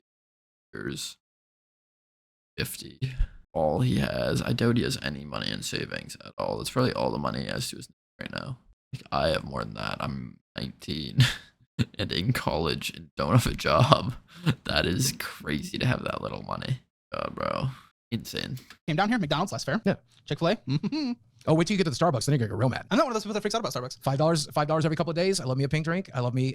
Well, I'll freak out about that because you can't afford it. Yeah. Well, like I'm not one of those people that when people can afford it, I don't freak out as long as you're hitting investing goals that are necessary to survive. Sure. Cameo, I'm glad that came in. Okay. Yeah. So that's a little extra. Yeah. $100. You can book me at cameo.com. StreamYard, we're paying for it. Yeah. Barely made it back. Yeah, it's necessary for the podcast. That's where we film there. Utilities. Yep, that's fair. Can't hate against no utilities. Same with gas. Walmart, you can never really tell what's being purchased from Walmart. So most of my Walmart purchases tend to be meds. I'm on a lot of meds. The most expensive, which is my testosterone, which is $200 a month. With your medical issues, do you think McDonald's, Papa John's, Starbucks, McDonald's, Chick-fil-A, all being processed within a couple days' time is helping? No. It's not helping your wallet either. No. Why are you still doing it? If we know we're killing ourselves and we're financially killing ourselves, why do you think you're still doing it? I think you're just gonna make more excuses. It's exactly what I was saying, where he just gets the hit from knowing that it is a problem and then not fixing it, and people are enabling him. Like the only way that these people will change, or this type of people will change, is if they're no longer able to do it, if they don't have any more enablers left. That's the only way Boogie will make a change, when eventually in another year or two, when he's completely irrelevant, everyone's watching him now. He's no longer watching him. He doesn't get new things. Nothing changes. He does no like positive limelight. Girlfriend leaves him or something, or like that's the only way he's ever going to change. But while he still has enablers, he's not going to change. He's just going to continue doing what he's been doing. Let's see what he has to say. Who knows? Who knows? I wouldn't weigh 400 pounds if I knew the answer to that question. Okay. Well, you obviously had discipline for a bit though, because you did go through the surgery, which is very difficult. Well, the surgery did its job, which is to say it extremely restricted my stomach intake. And it still does to this day. Okay. In a lot of the American versions, don't they require you to lose a good amount up front before you have to get it? Okay. So you had the discipline to do that. Well, it was a lot easier when I walked into an emergency room with a blood pressure of 280 over 180. And they're like, hey, you're dying now. You're not dying eventually. You're dying now. But you kind of are. I mean, this. No, wait, you said you're not going to listen. As unfortunate as this is the healthiest I've ever been. It's actually getting sad at this point. Like, usually it's pretty funny. Like, in the Tom interview, it was really funny. In this Caleb interview, Caleb is like hitting him with the reality of everything. Like, you are broke. You are dying in poverty. You are going to die. Like, everything. And to be fair, I do have some sympathy for Boogie, because it's like he's trying to hold on to the things that still give him enjoyment. Can't blame anyone for that. Like, it is. I understand. Especially someone like him who has developed like an emotional dependence on food. Obviously, like you can just tell that by looking at him. That is probably one of his last main sources of happiness. Problem is when you just don't work on that, you don't change, you don't improve. Just sad. Just really sad. You said you're not. You don't feel like you're going to be here in your 60s. Well, that's just the stark reality. When you've done what I've done to my body. I know that just to me that feels like now. That's fair. I see it as 15, 20 years from now because that's what it is. Sorry, not. Well, you're 50, 60. It's not 20 years from now. Well, it was mid 60s is what we're saying, right? Okay. So that's 15, 20 years from now. Starbucks. Yeah, Starbucks. There's lots of Starbucks. Tokyo House is very expensive. There, Business $90. Business there. Wow. That one was right off. Wow. Right off of what? Prime Video, Starbucks. Not even a full month back yet. Starbucks is a lot. Arby's. At least get food that tastes like something. Hey, let me tell you a little bit something about Arby's, okay? Good fries? They have very good fries. Yeah. But recently, I've been getting to realize the value that you get from Arby's is surprising how much food you get for your amount of investment. Wait till I teach you surprising. about. It doesn't taste good. I want to make it very abundantly clear. But again, when you're feeding multiple people, you can save a lot of money at Arby's. Wait until you hear about the grocery store. It'll blow your mind. Burger King, Netflix, nothing good on there anyway. Starbucks. I just canceled Netflix, actually. Good. Good lad. I canceled Netflix and I canceled Hulu. And the only thing I have now is Disney Plus, which we watch literally every day, and Amazon Prime, which I pay for the shipping and for the things that we need anyway. Starbucks. More Arby's. How much you want to bet he canceled it like on the drive there so we could say it that he did? That's probably what he did, and he couldn't convince himself to cancel Disney Plus. Really funny. You know why he's watching Disney Plus every day? Because his girlfriend's probably like still watching High School Musical, the musical, or whatever. It's all food. I mean, like I can save you all the scrolling. It's all food. But we're not even halfway through a month. This is what I feared going in here. So we have a credit card. Sure. We have a credit card and we weren't able to do the math that we typically do. But I would not be surprised if you did not go out and have these $25 drops every single day, 12 to 25, something around there. Yeah, it's almost, we spend about $12 to $15 on food a day. Let's call it 15. Yeah, let's call it 15. That's actually very fair. Let's call it 30. We could have paid off, let's not call it, 30 days. Yeah, sure. Yeah, we could have paid off half. Now you throw the Starbucks in there and you throw the business dinner in there. Even if you're writing it off, we probably could have paid off the credit card that is accruing interest and that we're missing fees. By the way, if we're getting hit with late fees, oh yeah, that's the worst way. I mean, like then we're not getting Starbucks. Any financial show on the planet will tell you if you're getting charged late fees or credit card interest or loan interest. So then why are you doing it? You idiot. You know what's happening. Fix it. Then you can't be spending. Then I'm struggling here. Do you care? I do. It's again. Then stop. Be an adult. Act your age is what I would say. I mean, that's fair. Again, food has not been. Not that's fair. Not, I mean, that's fair. Like, get over yourself, bro. Listen to him. Take his advice instead of just saying, oh, it's fair advice, whatever. A area that I have been very successful at controlling. Trust me, I can't really talk about it either. Dude, let me tell you. But at least I can afford it. I've taken it's bigger than you. Okay? All right? Listen to me, dude. I've eaten more than you at a buffet before. Just okay? please not in my bathroom, all right? please. I appreciate that you think you know what it's like to be addicted to food. I promise you don't. I will be honest, one of my big struggles is on a daily basis, like, I mean, yeah, Caleb's not fat. I mean, he's a bit on the heavy side, but he can afford it. Like, notice how defensive Boogie gets, because he's like, he wants to cling on to these excuses like nobody else can understand. And when nobody else understands, then it's not his fault, because if anyone who's going through his situation would have the same struggle. That's like the mental excuse he's using. So when this is like the first time that Boogie actually like exercises some like anger and some like emotion towards it, because what Caleb is doing is like saying, like, I know what you're going through. I do go through it too, but I can withstand the addiction. And I feel like this is like this is something that Boogie doesn't understand. Even for people like I'm in good shape, I'm in relatively good shape. The food tastes just as good for me. It tastes amazing. There's nothing I would like more than to eat chocolate cake every day.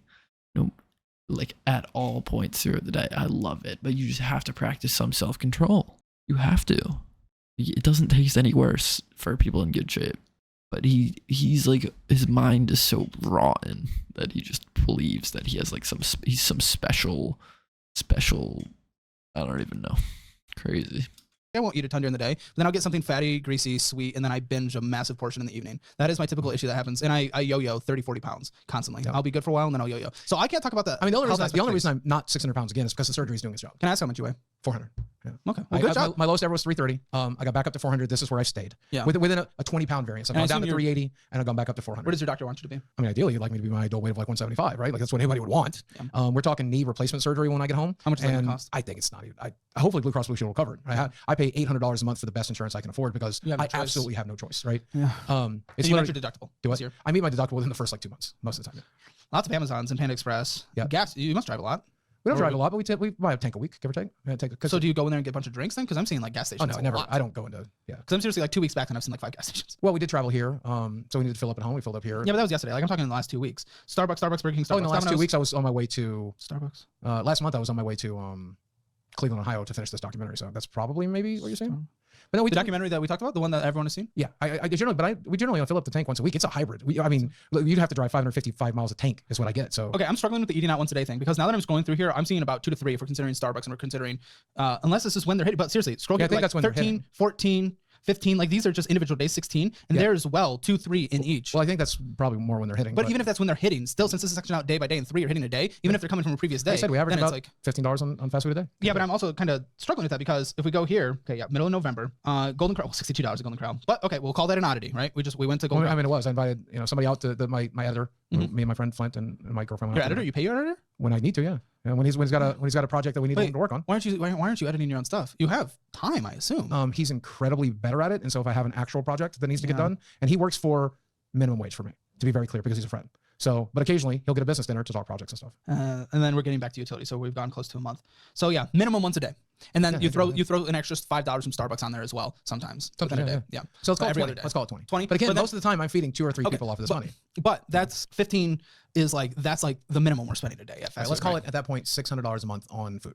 Oh, 1 second. So minimum 15 a day plus probably 5 for Starbucks every other day, so 2.5 a day. Yeah. So then we saw about once a week, maybe twice a week sometimes, there's that Dave & Buster's, there's the Golden Corral, there's that other thing. So all of a sudden that throws off the average of 15 a day, turning it to what would probably be evenly distributed, $20, $25 a day, throwing the Starbucks maybe $30 a day on average. Sure, yeah. So if we actually start going off of that, and again, I wasn't able to do the normal math that I was able to do before most episodes, we're looking closer to like $900 a month. And I wouldn't be surprised. Let's call it that. $900 a month just on food. That's not even including groceries, correct? That's just fast food and things that okay, so now we actually are getting to that. And he says he spends $300, so that's $1,200. So I guess we are getting close to that 2,000 we needed for the $7,000 a month estimate. But he could cut out $900 and then spend another.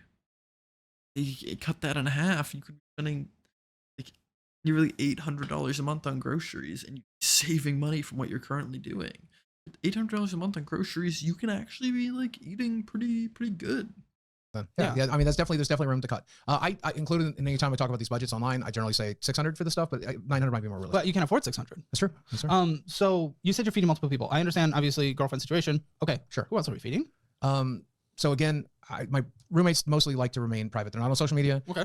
So I do have some difficulty divulging the arrangements that we've made. Okay. But in exchange for a lot of things that I physically cannot do.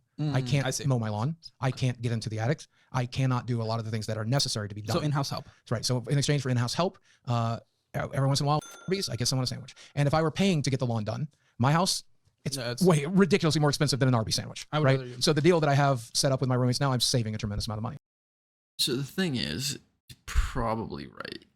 That is also very accurate. Why I say that is because they're not charging them. If he is not charging them nearly enough, he's paying a $2,100 mortgage a month. That's factoring into his budget.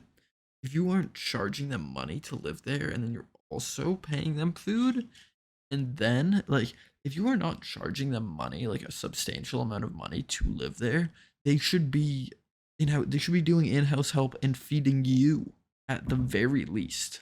And it's crazy that he doesn't talk about that. Unless these are like his kids, which they're not. They're roommates. They've been roommates for a long time. Like I kind of think it's probably a situation where it's like kind of Boogie's only friend. You're like one of like some of his only friends, so he's like desperate to keep them, and they're taking advantage of him a little bit. Pretty sad, but like realistically, you should either be charging them a lot to help with your mortgage, and then I understand buying them food, stuff like that, because they're not paying rent. You cannot be buying them food, even if they're doing your lawn, even if they're doing all these things. There's probably use your brain, man. Like you can't have people. You have an asset in the house that you could use to help pay off your mortgage. Like you could cut that mortgage in half or less by having these other people help pay for it by charging them rent if they're staying in it. The arrangements that we've made, Okay. but in exchange for a lot of things that I physically cannot do. I can't mow my lawn. House help. Every once in a while, I get someone a sandwich. And if I were paying to get the lawn done, my house, it's way ridiculously more expensive than an Arby's sandwich. Right? So the deal that I have set up with my roommates now, I'm saving. Why don't you mow the lawn, buddy? Probably help, or have your girlfriend do it. Maybe. I know it's scary for a little 19-year-olds to do the lawn, but I promise you, a woman can in fact mow a lawn. Promise. A tremendous amount of money, but that will occasionally include. And she's also not paying for anything, and you're also paying for her.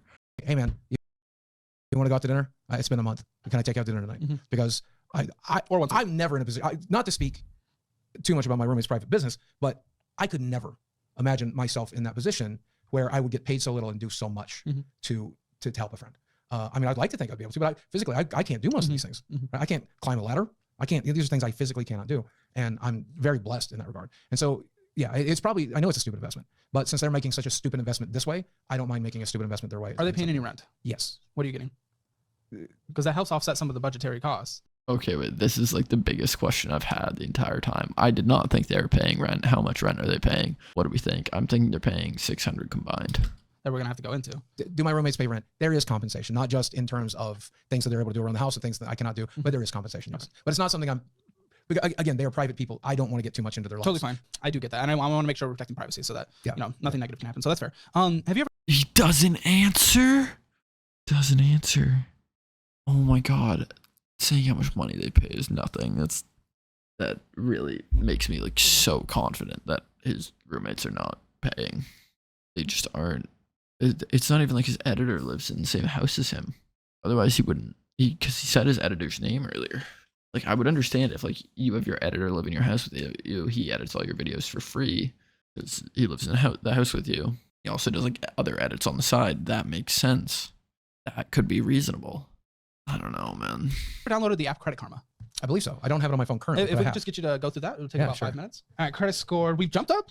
Yeah. 673. Yeah, like I said, I do know the tools to build credit. Someone sent me down to do it, and I'm trying to maintain the best credit that I can. Certainly, that's not in the 700s. There's plenty of room, right? Yeah. But considering my financial situation, if I needed a stopgap loan, which I hope I never do, that's what emergency funds are for. Right. Well, again, I don't have them, unfortunately. Well, what's this actually? $7,732. This is what's left of everything. That's everything. Okay, but that is. He actually does have some money. That's actually shot. So why is he not paying off like his credit card, or like the low debt he has with that? Like a $7,700 emergency fund. I'm like very curious. I think Caleb's probably gonna ask him about this. See what he says. That is money. That is money. What's it in? This is currently standing in Ethereum, and since I printed this off, it's actually worth more. Yeah, but what have we learned? Well, we've learned that I don't think that market can go any lower. There's no way it's going to go to zero. It can't go to zero. Sir? It can't go to zero. Sir, what have we learned about our money? You don't take the loss until you sell. Okay, well. Okay. And also, it was also kind of smart to spread off the losses across multiple years so that I get that nice tax deductible. Yeah. Okay. Sleep number 3,218. Was that the total? Not 2,500. That's why I had. I guess it was more than that. Good idea. Okay. And yep, there's the credit card as we saw. Lending USA. Here's the card. 6,472. Is that what I have left? Yeah, which is a lot more than you suggested. I guess so. Nah, that's why we do the little investigation. Well, that's why. Yeah. Again, I ballparked this stuff in my brain. I've never looked this stuff up, so I'm glad we're looking it up today, so I know for sure. Lending, personal loan, 3,448. That's my dog. And do you want to know something? Worst investment in my life, because I don't even like the dog that much. Really? I love my first dog. He's like he's my soul dog. He's like the member of the family. The second dog, he's mostly just a dog. He's a good dog. He's a really good dog. I really like him, but I didn't want a dog. I wanted another Sammy, and I got a Leo instead. But he's still a great dog. Okay. Yeah. Your car payment is. What are we down to? $238 a month. Yeah. You're halfway through the loan. Yeah. We really sounded like we were much closer. I thought I was. Again, I think maybe I don't have a solid understanding of how much interest I'm paying up front in some of these loans, because I thought I would have paid off considerably more of the actual loan by now. We took out a 5-year. Okay, so I'm going to steal from our friends at the money guy. Yeah. I mean, really, you want to pay it off. If you're going to take out a car loan, no more than 8% of your income on a monthly basis goes towards it. You put 20% down every time. Which is certainly considerably less of that. I paid half. And on a 3-year term. Well, I paid half. The initial loan was 10,000 because I paid half. I paid half up front, if I remember correctly. Oh, gotcha. Yeah. And then... And again, the only reason I financed the back half, because I had the cash, I could have spent it. It was before crypto even dropped. I should have probably done it. But the only reason is, again, to try to maintain this credit score. Have some small loans. Your dog! Your dog! $5,000, yeah. No! It thinks it's at 23.49% interest is what it says you are at. 23.49% interest. Oh my God. That is insane. That is insane. On 5K, that's like 6.12. That's the loan. So that can't be right. Are you sure? That's what I think it is. Is that even legal to make a 23% loan? Oh yeah, there's people on my show all the time. That doesn't seem legal. Credit cards are over 30%. Your credit card's probably over 30%. I mean, His credit card's 30. I was holding out hope for it to be like 26. Even 30, bro. So he's just squandering money in interest and late fees. Might actually be fine if he just didn't, like, he's making some good money. Like, this is probably where that extra, like, thousands of dollars where he's getting that 7K from. If he actually just fixes this, probably gets down below like 5, like, and changes eating habits a bit, and like, you know, does some more of the things that I've talked about or like said, suggested, and what Caleb said, suggested, might actually be fine. Easy. Like, It's the minimum 15 to payment's like $20 a month, so off of a You know balance of why? 1,000. You know why the minimum payment's $20 a month? Because they want the interest to continue to accrue. Oh, okay, all right. That's, I thought I was that's paying not all your the interest benefit. off. No. Oh, Well, buddy. the number's never broken over like 1,000. Oh, So buddy. No. Okay. Now I'm understanding where we might be in terms of financial knowledge. No, that's not how it works. okay, with credit okay. cards. Well, then educate me. Yeah. So, yes, well, please. Well, the credit cards we never want to hold a balance anyway. Because if we're holding a balance, whether or not you're making a minimum monthly payment, it's accruing interest unless it's in an interest-free period. So if I were to pay anything off first, it's clearly this dog loan. That's got to be right. What was 986 again? What did we put down for that? I think that's just the credit card balance. Oh. And again, that's a secured credit card, so I don't think the interest is very high. That. It's secured with a $1,000 CD. Oh, yeah, let me find out. Yeah, tell them, because I think I made a smart financial decision with that credit card, because it's a secured card. It's financed, secured with a $1,000 CD. So my understanding is the interest rate was going to be very, very low on it. Can you bring up the credit card again? Yeah. So now we have a full picture of your debt and where Yes. we've gone. Right. What's good is it looks like you don't have anything in collections or anything, which is good. So, I mean, that's, I feel like that's potentially next steps if we have to drain. Okay, so the $7,732 that's in Ethereum, this is just a daily graph. Where was that at some point, and you've been withdrawing from it to survive? Yeah. At the beginning of the year, if you see in the documentary, in February, this was 30,000, but I've had to withdraw from it. This year. Yeah.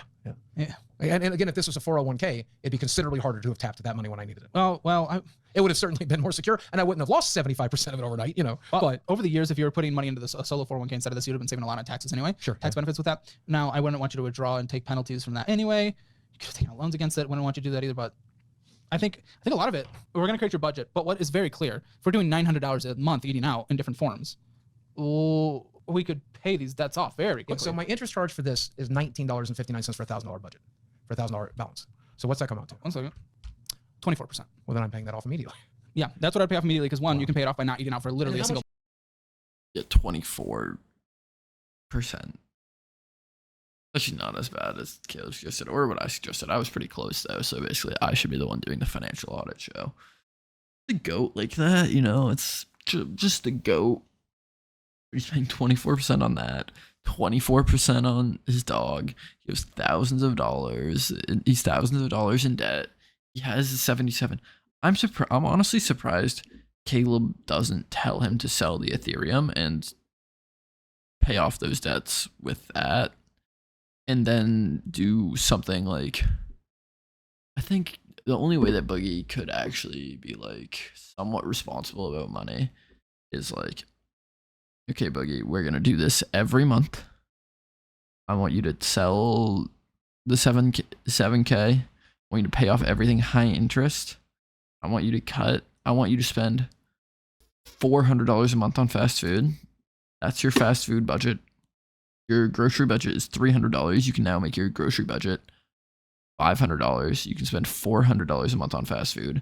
That extra $300 that you're saving from cutting down on fast food and increasing your groceries, you can now, which you'll be eating about the same amount of food. So this is like regardless of different from like your weight loss plan that'll give you eventually.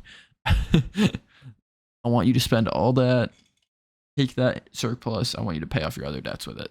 We're just gonna keep doing this, and then each month you just take down a little bit further, a little bit further. Fast food is less. Your fast food is less. Other expenses are going down because you paid off the debts. I don't want you to have a single missed bill. I think that's what Boogie should do, but let's see what. I don't know if Caleb's actually giving him the best financial advice for someone like Boogie, who's not just gonna be able to like change his habits wholesale. Then how much is left on the dog loan? The dog loan we're sitting at about 3,448. So the bed is also 3,219. Can you bring up Credit Karma again? Because what I can see is the bed interest rate. Right. Because that can also Again, you know how they got me on the bed? It's number one, it was medically required. Yeah. And then secondly, you know, I'm like, I can't afford to pay for this in cash, so I have to get it. And usually a lot of beds though you can get 0%. As you said, I did for like 6 months or something. I think. well, in that case, you figure out what's the minimum monthly payment required to pay it off in 6 months. Right. But of course, I mean, you you're tell not me. gonna I don't know. I pulled the trigger. I found one. You know, President's Day sale, whatever. Don't look at this. You have outstanding approval odds on 2 credit cards and 3 personal loans. Oh, I would never take out another. Yeah. Please, Yeah. please don't. Yeah, never. We don't need you to have to come back on. Nope. The next time I have you on, I want it because you've paid off. I mean, give me credit for one thing. I keep it paid if I can. If it's at all humanly possible. Like if a bill is due, the bill gets paid. No. I obviously No. not the credit cards. Well, but I like mean, the loan payments get made. How can I give you that due Nothing's though? defaulted at least. I can't Right? give you that credit That's though. right. If there's That's one of any of the things are not being paid, I can't give you the credit of making the payments. I'm See sorry. that, and I think maybe again one of the reasons I pat myself on the He's just desperate for approval. Really sad, man.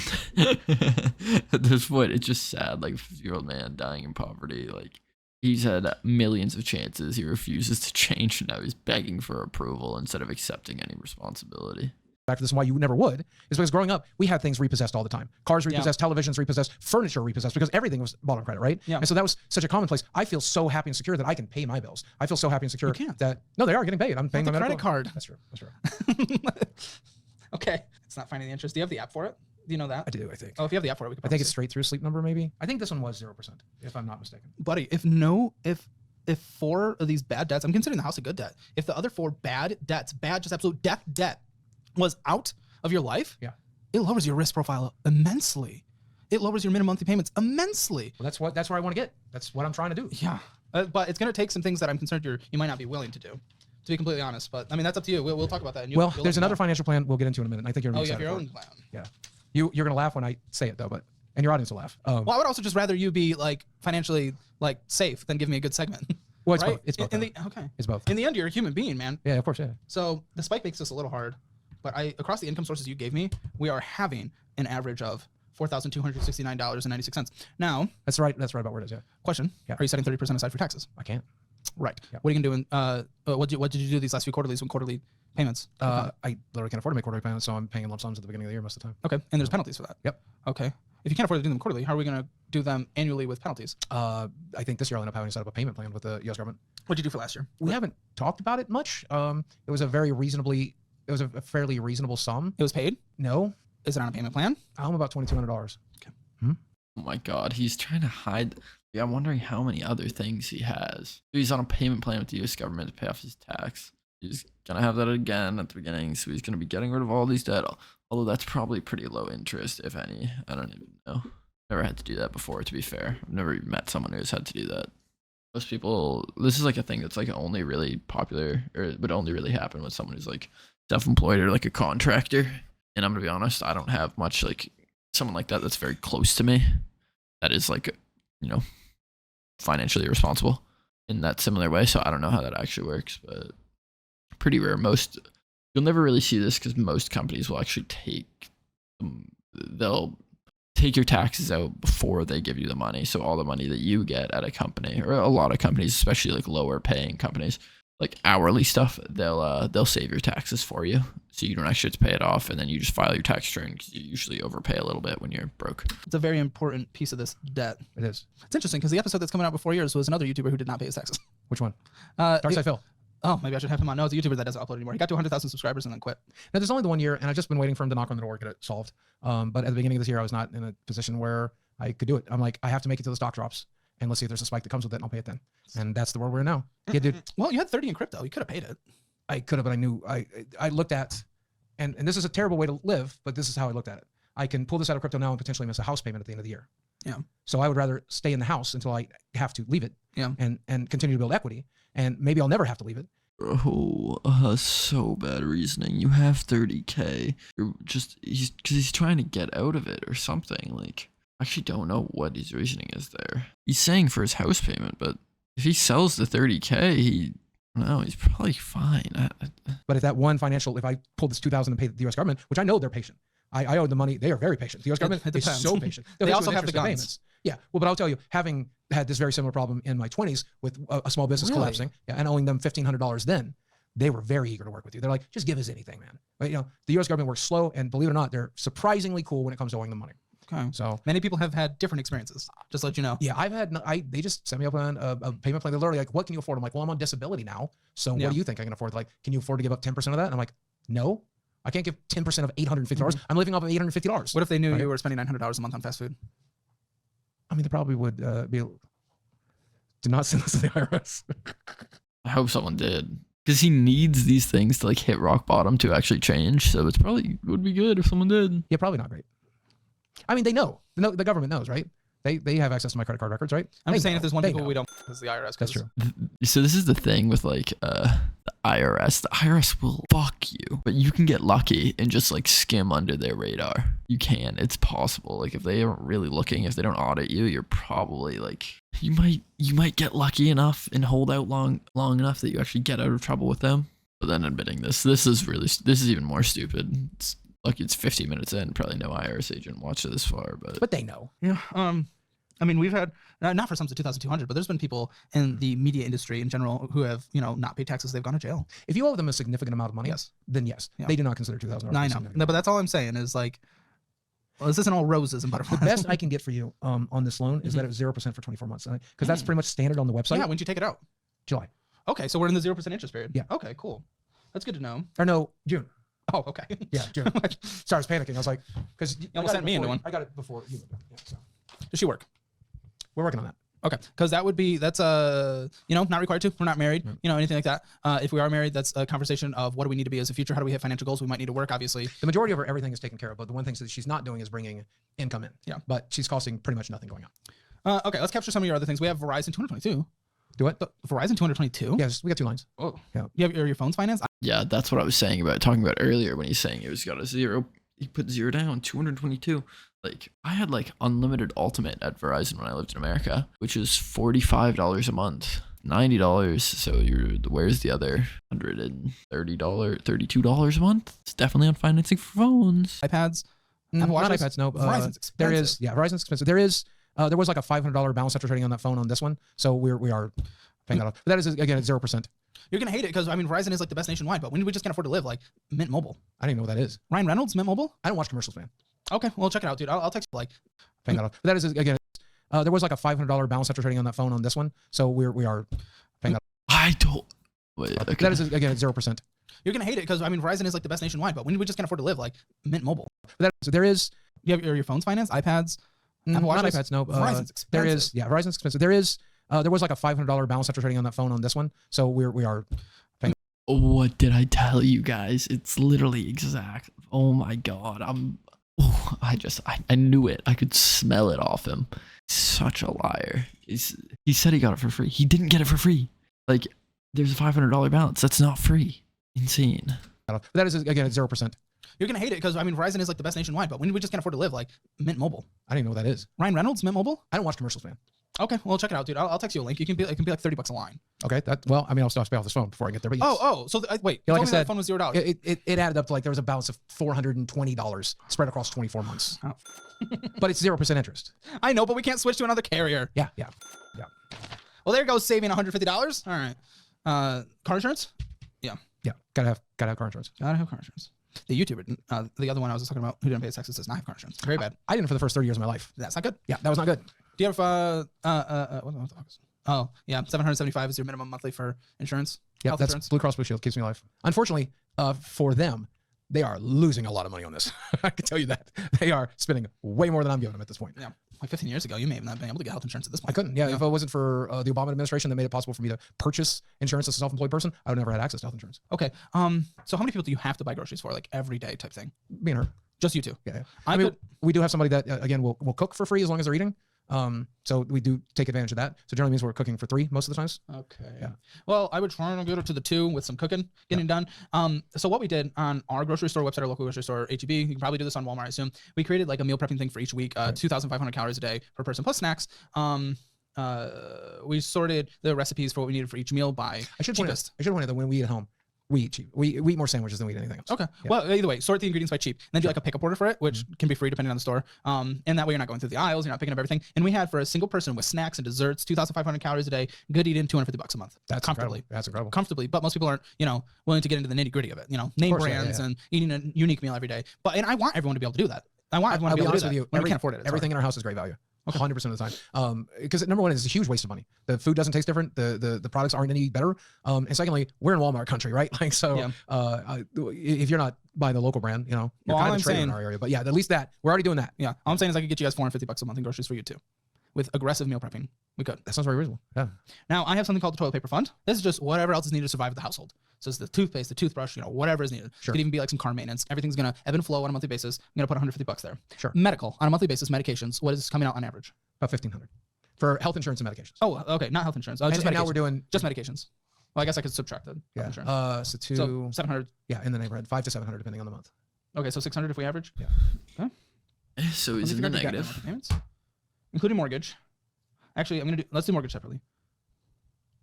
Including property taxes and insurance and all that good stuff. And did we get through utilities on this or not? I can't remember. I did not see you. They should have been in some of the screenshots. Here it is. I think water payment is in here.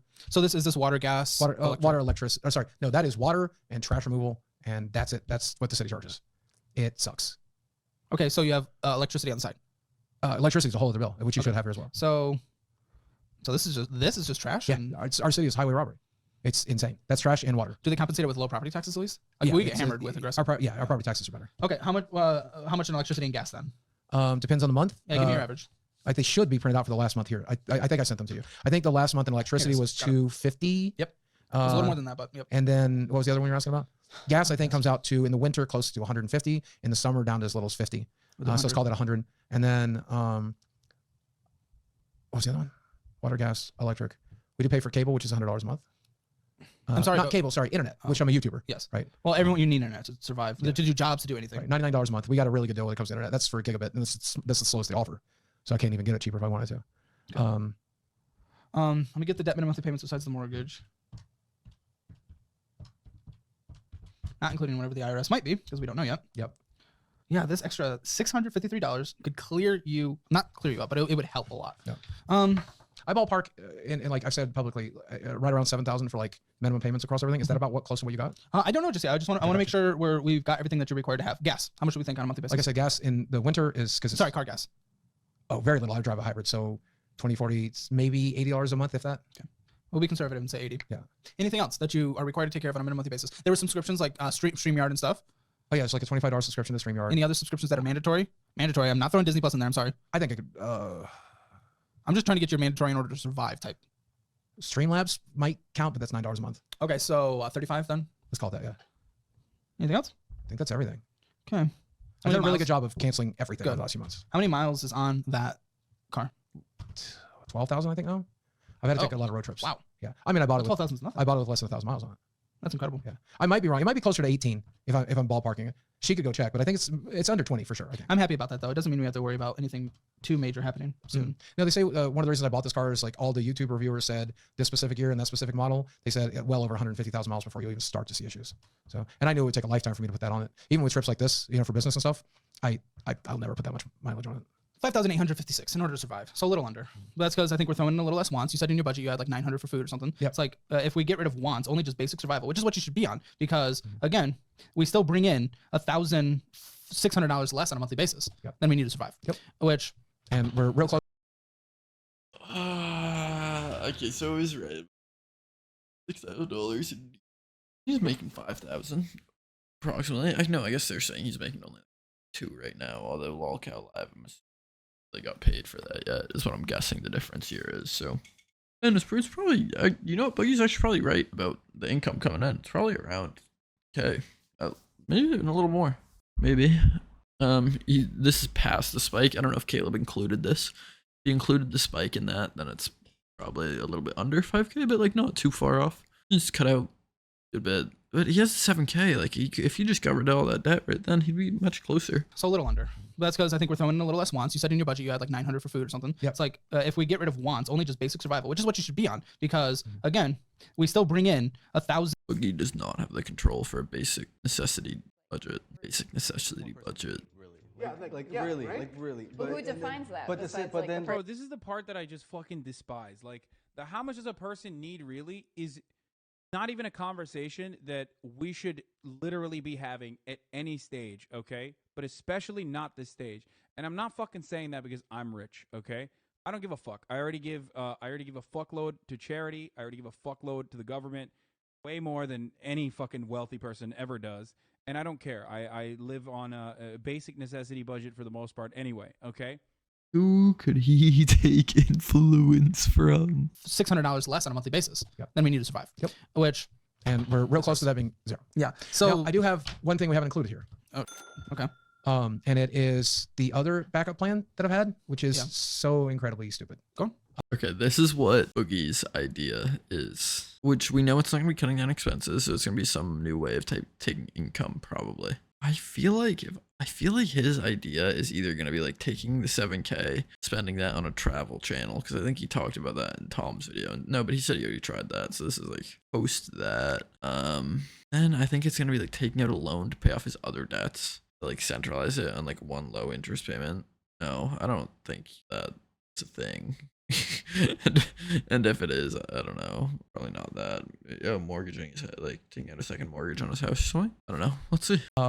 I started playing a card game called Magic the Gathering back in 1994. Yeah. I happened to purchase a lot of cards at a time Yeah, I remember that this. they are worth a lot. Mhm. So I have cards that have been my backup plan for the entirety of my life, right? Yeah. Since 1994, I'm like, these cards continue to accrue value. The bottom will fall out eventually. Here we are 31 years later, and they've gone nowhere but up. I generally get about 70% of the value of what a card's worth. And so, for example, I was gifted a card for 9 years ago for my 40th birthday. They paid $80 for it. It's currently worth about $2,700. So I do have additional assets. Can you give me a conservative value of your entire collection? Conservative. Extremely conservative Yes, would please. be if I bulk sold it tomorrow. Yeah. 50K.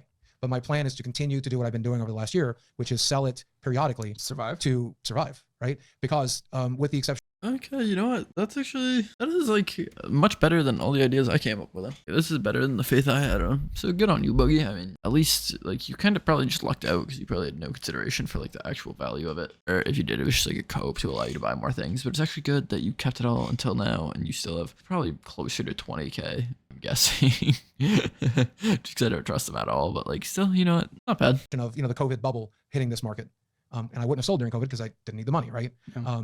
Other than the COVID bubble bursting, these cards have continued to maintain value.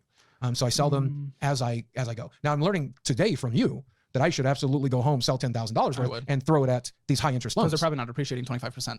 No, certainly not. Certainly not.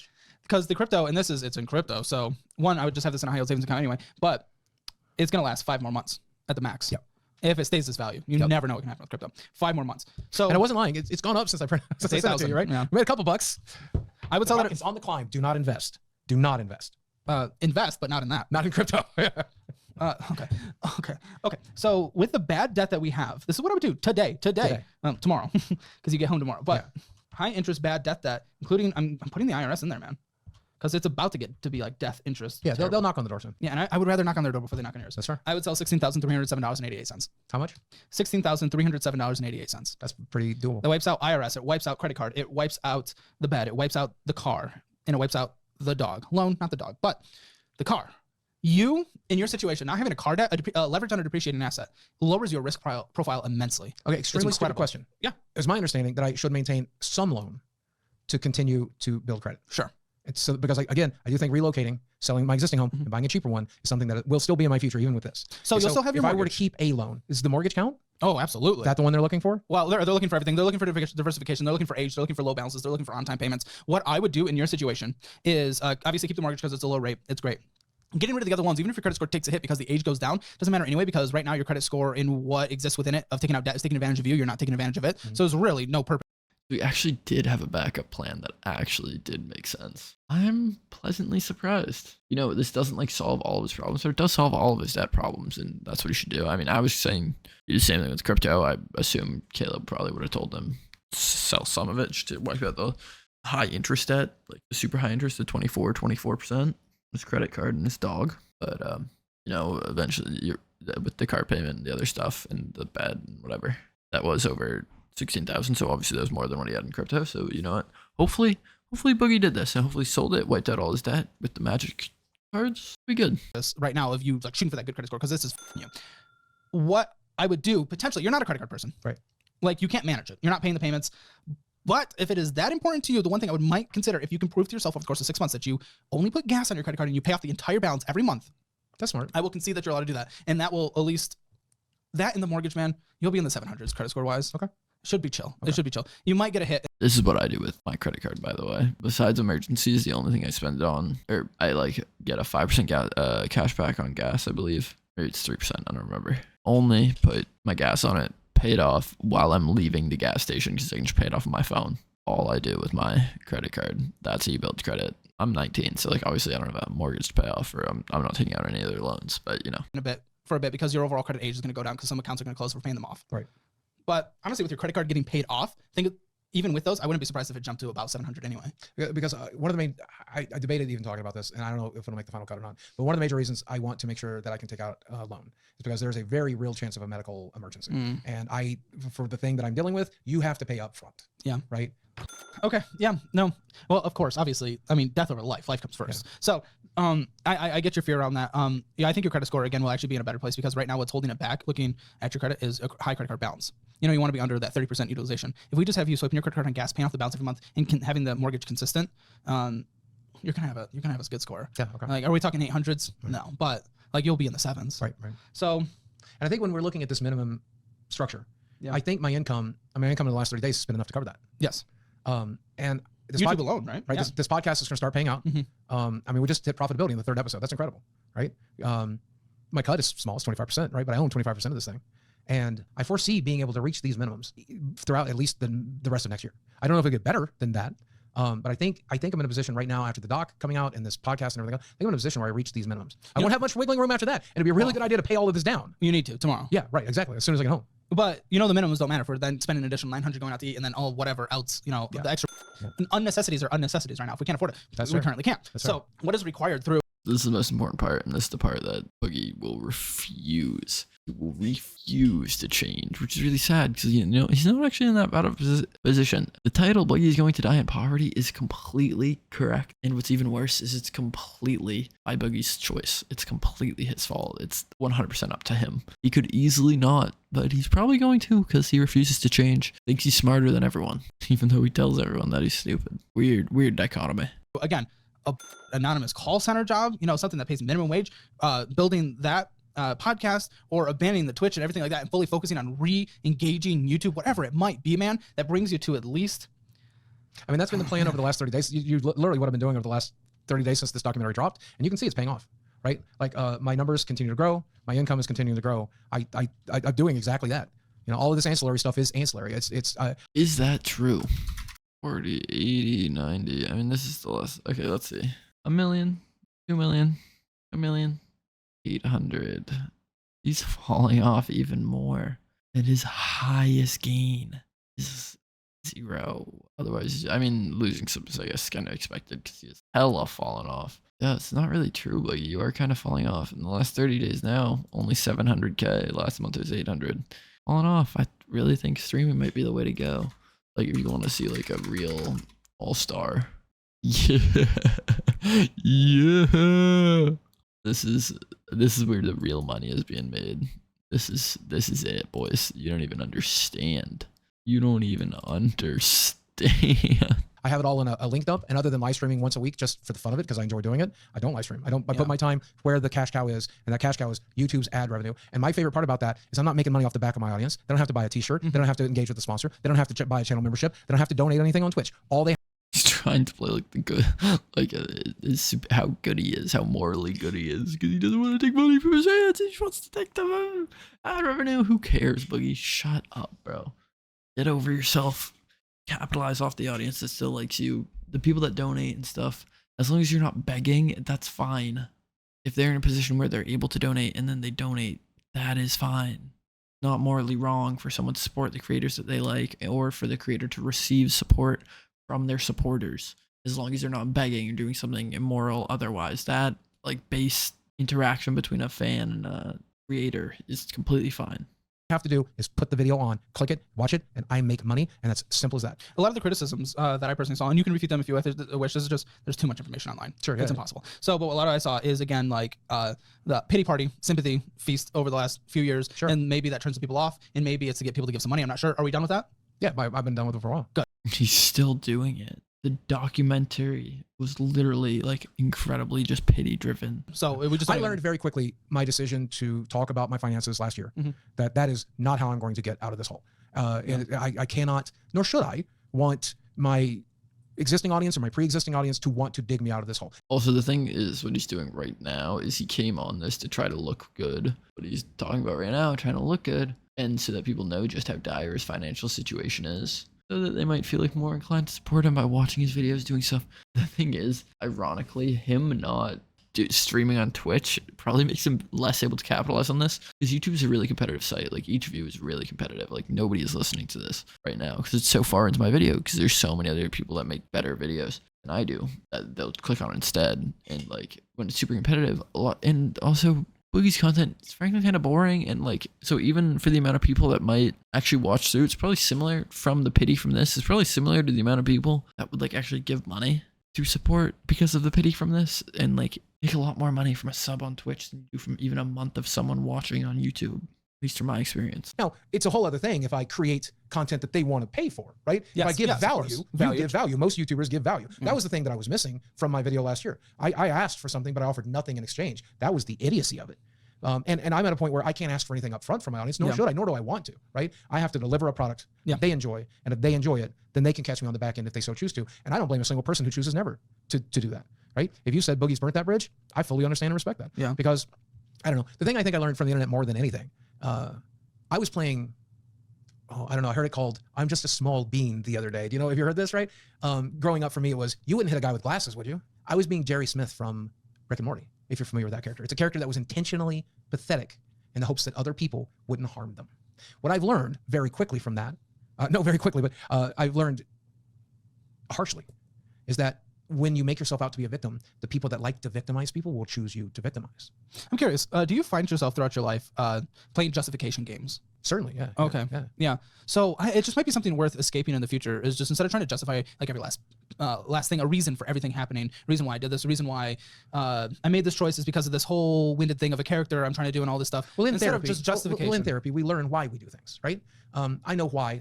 During the Frank Castle situation, when a man was battering down my door, calling me the N-word and an F-A-G-G-O-T and all that, I know why I opened that door. Yeah. Right? I did it because I wanted to stand up for myself. I did it because you shouldn't be on my property. Yeah. I did it because this is a transgression to me. Does the law care? No, it's not an excuse. I broke the law. I pay. But it's important to understand why I did these things. Yeah. And But justify is different than no, it doesn't understanding justify why. it at all, right? Okay. This is why I did it. I need to have an understanding of why I did it so that I hopefully won't do something like that ever again. Well, the only reason I ask if that's been a part of your life is because I don't want us to be justifying things in the future. Oh, You know? absolutely, yeah. And in terms, like, I really want you to get to a good place, man. The minimum you need to bring in order to live your minimum needs with current debts. Get rid of the debts is different. Actually, we're paying off Let's the talk debts. about what happens when we get rid of the debts. Yeah, I'm curious. yes, exactly. Except for the mortgage. Sure. Then we need $5,203 to survive on a monthly basis. That means you need to bring in $10,407 on a monthly basis for like recommended budgeting purposes. Okay. Recommended. It's obviously going to be tighter than that until you can get there. There's no way he can do that. Doubling his current thing is just possibly continuing to fall off. The thing is, as he gets further and further away from the documentary, what people are going to take away from that documentary is a big surplus for people to look back at him. And now it actually could have probably ruined his reputation more. Like I said, I was still thinking of him as like Boogie from 2016, where he's still kind of like smart guy, kind of cool, like gives some good opinions sometimes on what he thinks. And like now that like the light has been shined back on him, it'd be good if he was still that great guy. Problem is, the only lights that are being shown on him now are exposing how terrible of a person he is, how terrible he's done, all the bad things that he's done for the past 5 years. It's not a light that you want to be standing under. Now the light's going away, people aren't looking, and when people think of you, they only think of bad, so they're not going to give you another chance. If you can get there again, that's great, because I mean that's $124,000 It's a like year. $10,000 a month. Yes, it's because your needs, we want to shoot for that being about 50%. That is difficult. That's usually more difficult in places like New York City or LA, where rent's going to Right, sure. is It's a more. little easier in Arkansas. Yes. Maybe not Northwest Arkansas, but still. Yeah, I can't speak for that place specifically, but that's typically what we try to shoot for. 50% going to our needs, 30% to our. The fact that he is giving an excuse towards like Northwest Arkansas being expensive is like a joke. Like, it's really funny. It's actually just really funny. Yeah, I just find it hilarious. Yeah, I don't know what more to say. Like, obviously, Arkansas is not expensive. We looked at apartments and stuff. You're paying crazy amount of money because you took an irresponsible 15-year, then you remortgaged it. Like, is a divorce with your wife. Stupid. You did stupid things. That's what happened. It is like your location is not very expensive. You should not be broke because of it. Wants 20% for investing. Sure. Okay. Now, if I were in your shoes, is to shoot for that $10,400 as quick as I can, doing whatever it is, whether it's in content creation, whether it's a drive-through work, whether it's anonymous call center. And I know, we already talked about having the name out there and just, different things. To be fair, this is the only thing I'll ever agree with Boogie on. He's not making $10,000 from the drive-through work. Like his girlfriend, if they're gonna get married, which he seems to think they will, I seem to disagree. But if they're gonna get married, she needs to do her part to help with that. Like, her at a drive-through, her at an anonymous call center, whatever. That is something where, it could start to bring in on top of the income he's making, because he's still making relatively good income. He still has a little bit of an audience. Yeah, he's not going to double his income working 40 hours a week, which is like, he's not going to work 80 hours a week. And if he is, definitely not going to be an extra 40 hours at a call center. But even if, again, we can try the more anonymous thing, or applying for jobs like it's a full-time job, might be a consideration. If things don't play out, maybe we give it, this is going to last for another 5 months if no more income brings in. Sure. I say if we hit there and we've no longer gotten to the place where we can, survive. Right. Obviously, liquidating cars might be the option then, but we're at that point, I think we've proved this is not working. Right. At that point, I say we try to scrape together any and every job we can, and we're not above any and every job at that point. Right. I mean, you can just look at him and tell he's not going to do that. He just doesn't have, like... I say we try to scrape together any and every job we can, and we're not... When you look at his face here, he's trying to come up with an excuse. He's disagreeing. This is not like an agreeable face. It's not an understanding face. It's above any and every job at that point. Right. I think a lot of people have this idea, and I get that the documentary definitely painted this picture, right? I think a lot of people don't understand what I'm willing to do to survive. But I hope that you're willing to do nothing. You know that I literally drove across the country with an injury. Yeah. To be here to do this, right? Yeah, you did. So I'm... Respectfully, this is not really making you money. It's worse public attention. I guess it's bringing you some attention, making someone think about you. Now I'm making a video on it, which other famous people probably made videos on it. So bad. So you're getting attention. So I guess that makes sense. But like, also, when you're talking about the fine, he's trying to say this is like he did this. He's willing to do anything. He did this because it's going to change his life. Because he's gonna listen to everything Caleb says, which is not true. But what do you expect from him? You could just talk to someone. Someone on Reddit will give you free advice. You have tens of thousands of fans still. One of them will be smart enough to give you some advice that you could get. No, it sounds like it's just... willing to eat as much as I need to do this, right? Are you willing to stop eating $900 at McDonald's and Starbucks a month? I'd love to. And it's something I'd love to, but no, he's not. actively have tried to do my whole life. I get that, but at this point, it's like not a choice. It's really not. I respect that. Most addicts... It's funny watching Caleb get more and more fed up, and so much so that he's taking off his glasses. Like, oh my god! would tell you that, I'm not making excuses, but it's the reality of the situation, right? It's like going to Eugenia Cooney and saying, you need to put on 50 pounds. Right? Okay. Of course she does. Of course she does. What about accountability? The people surrounding you? I mean, they're doing their best. Well, what does that look Nobody like? can hold your toes to the fire, man. I know, but is there enablement at all? No, the opposite. Quite the opposite. Right? I have people who were like, let me cook healthy meals, cheap meals here. Okay, but I know where McDonald's is, man. Yeah. Right? Well, I mean, this show comes... They deliver to your house, right? Like in a weak moment, I'm going to choose McDonald's. In this show, I can do finances. I'm obviously not an addiction person. All I can say on the finances, if we're not willing to change that, then as the title of the video suggests, you're going to die in poverty. I mean, like I said... If you don't stop, you have to stop. Yeah. It's you stop or you die in poverty. Because right now it's... All right, so we've entered the intervention stage of the video where Boogie's going to get more and more combative. I am now starting to believe that Boogie probably has said something stupid about this. I really think so. Let's do a little search. Okay, so there is a clip, but it's a Boogie members only clip, I guess. So you can only see it if you're a member of his channel. Obviously, I'm not going to do that. I couldn't find it. It used to be on Reddit. I think he took it down. But I just want to highlight this because there was some beef after it when that came out. I mean, if you go watch the episode, I felt like Caleb was a complete dick. He was obviously not. He looked incredibly nice throughout it. Even like it took listened to your excuses and like didn't push you very hard on them. Way nicer than anyone should have been. That he's right about everything, but being kind and right aren't mutually exclusive. ... Doesn't even know how an ellipsis only has 3 periods. Not really doing the part of being smart. And here's Caleb's response. I have the conversations in the way that I wish someone had with me a decade ago. Stop being a child. You're already dating one. You don't need to be one yourself. Grow up. Take responsibility. Take care of your shit. Yo, Caleb gets a based Caleb Hammer moment. bro, based a moment from Caleb Hammer ruining Boogie his entire life. So, but we'll finish up the video after having heard that. It's insane. It adds an additional, what, 20% to your budget, 15% to your budget. We can't even survive in the needs.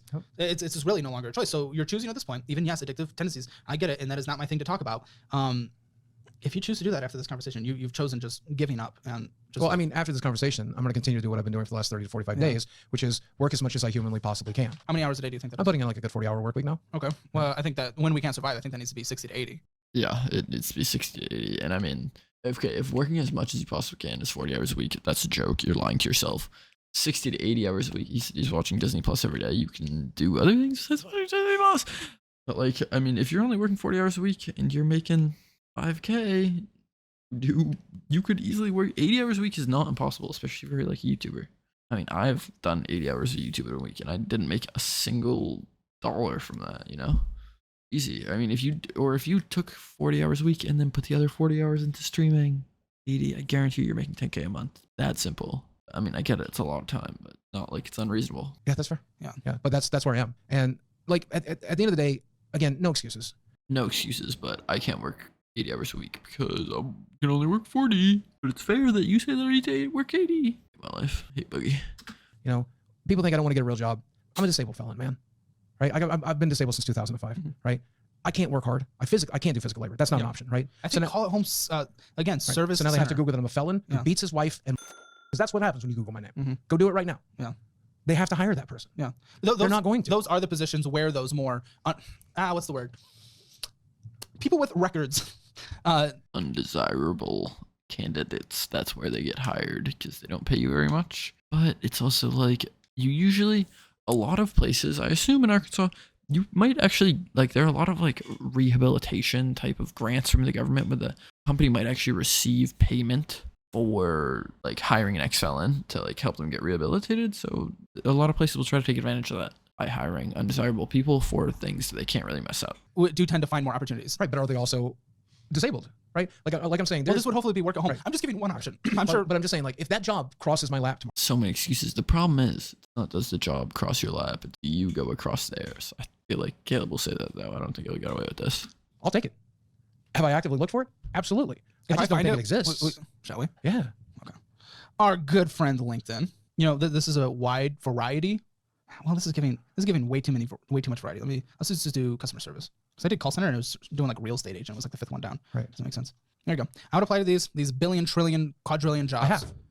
I have. I'm telling you. I've done this exact thing in the You last applied year. for all of them. No, I applied for over a dozen, and I kept getting that's told the nothing. same thing, which is, dude, you're unemployable. Yeah. So even for the people that are very employable though, applying for Okay, Caleb's right here. You do have to apply for like 50 jobs. When you're applying online, there's a million applicants. So like you have to keep applying. You have to put in a million applications because there's a million applicants. Eventually, they will hire you. It just like the top search result has like 4,000 people applying to it probably because there's a bunch of other people searching for it, especially with remote jobs. You're not gonna get like a dozen. Doesn't count for anything. What he's saying is, dude, you're unhireable is a lie. He's lying. You don't get responses if they don't hire you. I've applied for these jobs. I haven't got them. I've gotten like one response. They usually will not say you're unhireable. They usually would just air you. It's lying. a dozen jobs, you likely won't get a single job. I had that headhunter. Yeah. Tell me off camera. Mhm. Man, there's nothing we're gonna be able to do for you. I don't think there's anything. But you need to focus on the YouTube thing. Okay. If a headhunter is telling me that these people aren't gonna hire me, Lying. Caleb doesn't want to call him out, but they all know he's lying. I trust her evaluation. No, I get it. I struggle with the conversation. If we decide it's impossible, then it's impossible regardless. Well, I understand that, but if you told me that I need to start flapping my wings and fly out of here, right? We would agree that that's not a possibility. She's probably right that you can't get most desirable jobs. Not desirable jobs, anything. Dude, how desirable is it to cold call teachers about a union and get screamed at by them? Because that's the job I applied for and got told they wouldn't give it to me. How desirable is that job? Not thrilling. No. And that was the most desirable job I applied for. Okay. And they wouldn't offer me that one. And I had a friend in management at that So company. you're not willing to try. Am I willing to try doing something that is clearly not going to happen? No. Now, if I get the felony sealed, which is going to cost money, but at the end of my second year of probation, which I think is this year, How much will it cost? I don't know. Okay. Thousands. But if I get that sealed, this is a whole other conversation. That might be a very worthy investment pulling from the Magic the Gathering. But until March, that's not a conversation we can even start. Well, March is coming up pretty quick. So I worked, what was it? It's almost March now. I wonder if he's gonna get it sealed. Probably not. It's like senior year of college, is in between a couple jobs, and my dad was like, "Why aren't you working? You need to go work this job." And it was like this odd jobs all around, and it connected people who like needed work, and the people that I was like moving mattresses with into like newly built college apartment complexes, they were all felons, and they were like people who just couldn't get work anywhere else. There was still opportunity that they saw. Yeah, manual and they were labor able is to get. generally pretty lenient on that kind of thing. Yes, But now of course, I can't stand that up. was just an example though. That's just an example though. I'm just saying if we refuse to search for it because we believe it doesn't exist, then it's not going to exist. Right. Well, when I'm getting told by professionals it doesn't exist, Yeah. I listen to the professionals. Yeah, and if sure. that makes me why that's I don't okay. know. I wasn't there for the conversation. Yeah. I wasn't there for the conversation. It's hard for me to just fully. I don't know. I wasn't there. I wish we'd put it in the doc if I'm being honest with you. Okay. I mean, we did. It says right there, management would not give us approval because they wouldn't. Yes, but It's all well, there. from there, it made it look like because you said, well, you Google me, I'm a Well, pedophile. and I'll tell you my financial plan, and it might be a stupid one, okay? But because I've seen traction in the last 30 to 45 days, the more I work, the more income I bring in. Yeah. The more that understanding how it works. I wish he would do this again right now because the more he works, or maybe he's not working as much harder anymore. Accepted it or something. I have no idea what his plan is. But yeah, he's falling off again. So what is his plan gonna be now? The more that I make YouTube videos, the more that I put effort into the editing, the more that I put effort into being an entertainer, the more money I'm making. And that seems to be more valuable than chasing after a dream that professionals are telling me doesn't exist. Okay. Right? This is viable. Professionals It is- or just that one conversation you had? I've talked to several hiring people. Yeah. I just have to try. Lying. I'm not gonna say he's lying. We all know it. At least I do. I hope you guys trust me. Lying. Trust on that. I've applied for several jobs in the last year. Dozen. Roughly. Yeah, that's like a half-hour work on LinkedIn. Again, when you get shut down, Yeah, 12 jobs is literally less than half. It's probably 5 minutes of work on LinkedIn. Like in the last year, like especially if you're applying online. The thing is, okay, for all you guys that are looking for jobs, applying online, you're much harder to get like an application. It'll be really easy to get an application and like a callback if you go in somewhere and you're like, "Hi, you look presentable. You are very polite." You're like, "Hi, I saw you guys are hiring," or "Hi, are you guys hiring?" And then maybe be like, "Can I speak to a manager?" I know he said he can't stand or can't do anything, but like, you can find a call center or something. I've seen call centers that like hire on the spot. I've seen ads. I mean, I live in a city. I'm assuming it's probably not. It might not be the same in Fayetteville or wherever. There'll be some type of office job, and you can be like, "Hi, can I be a manager?" All these things. There's options. by several people doing hiring, and you get told the same message, including by a headhunter. Hey man, you're a felon who has all these terrible rumors about you. Who's going to hire you to be working in your company? Also, you're disabled. Also, you have no education. Also, you have no work history, right? I don't know. You're a CEO. You built a multi-million-dollar company. These companies don't see that. No. They're not looking for somebody that runs their own business. They're looking for somebody that can make them money. I wasn't. It's not true, but people respect the initiative. I mean, problem is Boogie has like illustrated himself as like a terrible person to hire now on the internet. Some people will still respect it. I mean, like there are jobs where like some people would still take his clout. Be like, yeah, you know what, you might not be the most like positive figure, but you'll draw some attention, or someone would offer him a job. I wasn't saying it just like that. All I'm saying is reframing and resume building, and interview skills. With everything you just said that's against you, except for the felony stuff. But you said the lack of education, lack of work history, and stuff like that. Reframing to what you actually have accomplished, because you have I've never accomplished a been a fan lot. of lying, man. That's not lying. You have accomplished a lot. You have a multi-million. It is so funny for him to say that he's not a big fan of lying when that's all he's done for the past couple of years. He's the biggest liar on YouTube. It's actually crazy for him to say that. That's so bold. I guess he just didn't think anyone was listening, or thought we were all stupid, even though he's been caught out in like 55 million lies. Very bold, Boogie. I can respect it. I've never been a fan of going in and fudging my resume to make it That's look not fudging palatable. either. I don't have an education, but it's because I chose to learn abroad or I was something. talking like about that, your you work know. skills. You've actually built something successful. These companies don't see that as something. If you find me a job that pays as much as putting the same hours into my YouTube channel as that, I'll take that job. Yeah, And I'll yeah. do You see how he's like putting all the responsibility on Caleb. He's not gonna look for it, but if you can find me one, then I'll do it. Do you think this is possible? Which, you know what, it might be. It probably isn't possible, but still, it's like a denial of responsibility trying to push it onto Caleb. And then he's saying he won't make excuses. Crazy guy. Well, I mean, you do 40 hours a week, right? Yeah. But we might need to do 60 to survive, which might require 20 somewhere else. Well, it'd be smart to put that 20 hours into this business, the one I'm building that I keep 100% instead of keeping 5% and kicking I another agree. 90% You think off that the guy on top. 20% will, or that 20 hours a week, that extra 50% in labor is going to equate to an extra 50% in revenue? If yes, then do it. Absolutely. I know. It's The math would have to work, right? right. And I don't think most jobs are going to make that math work. Most $12 an hour jobs, which is minimum wage in Arkansas, I think now. I think it might be less, but it's supposed to hit 12 eventually, right? Brings an extra $960 a week. That at least means us to our minimum. Yeah. And minimum is better than draining our savings. Yeah. Well, like I said, I'd rather put that hours into my business. Yes, And that's the no. point. I'm not against that. I'm just saying, as long as the value actually, if the math works, it works. If it doesn't, it doesn't. Right. Have you worked with any services, by the way? I can't speak for Arkansas. I can't speak for the city. There's local services. There's a wide variety of services who focus on the rehabilitation aspect of people's lives. Now, you did not go to prison, but you do have a felony. Sure. That helps to connect felons with workplace opportunities. There are services out there. Have you worked with any of them yet? It's never come across my table. Again, No, it's not about coming across your table. What about you going across their table? My plan is to seal the felony and try to move forward from there. And that happens in 3 months, provided I can afford it. Yeah. So I don't know. I've never heard of that before.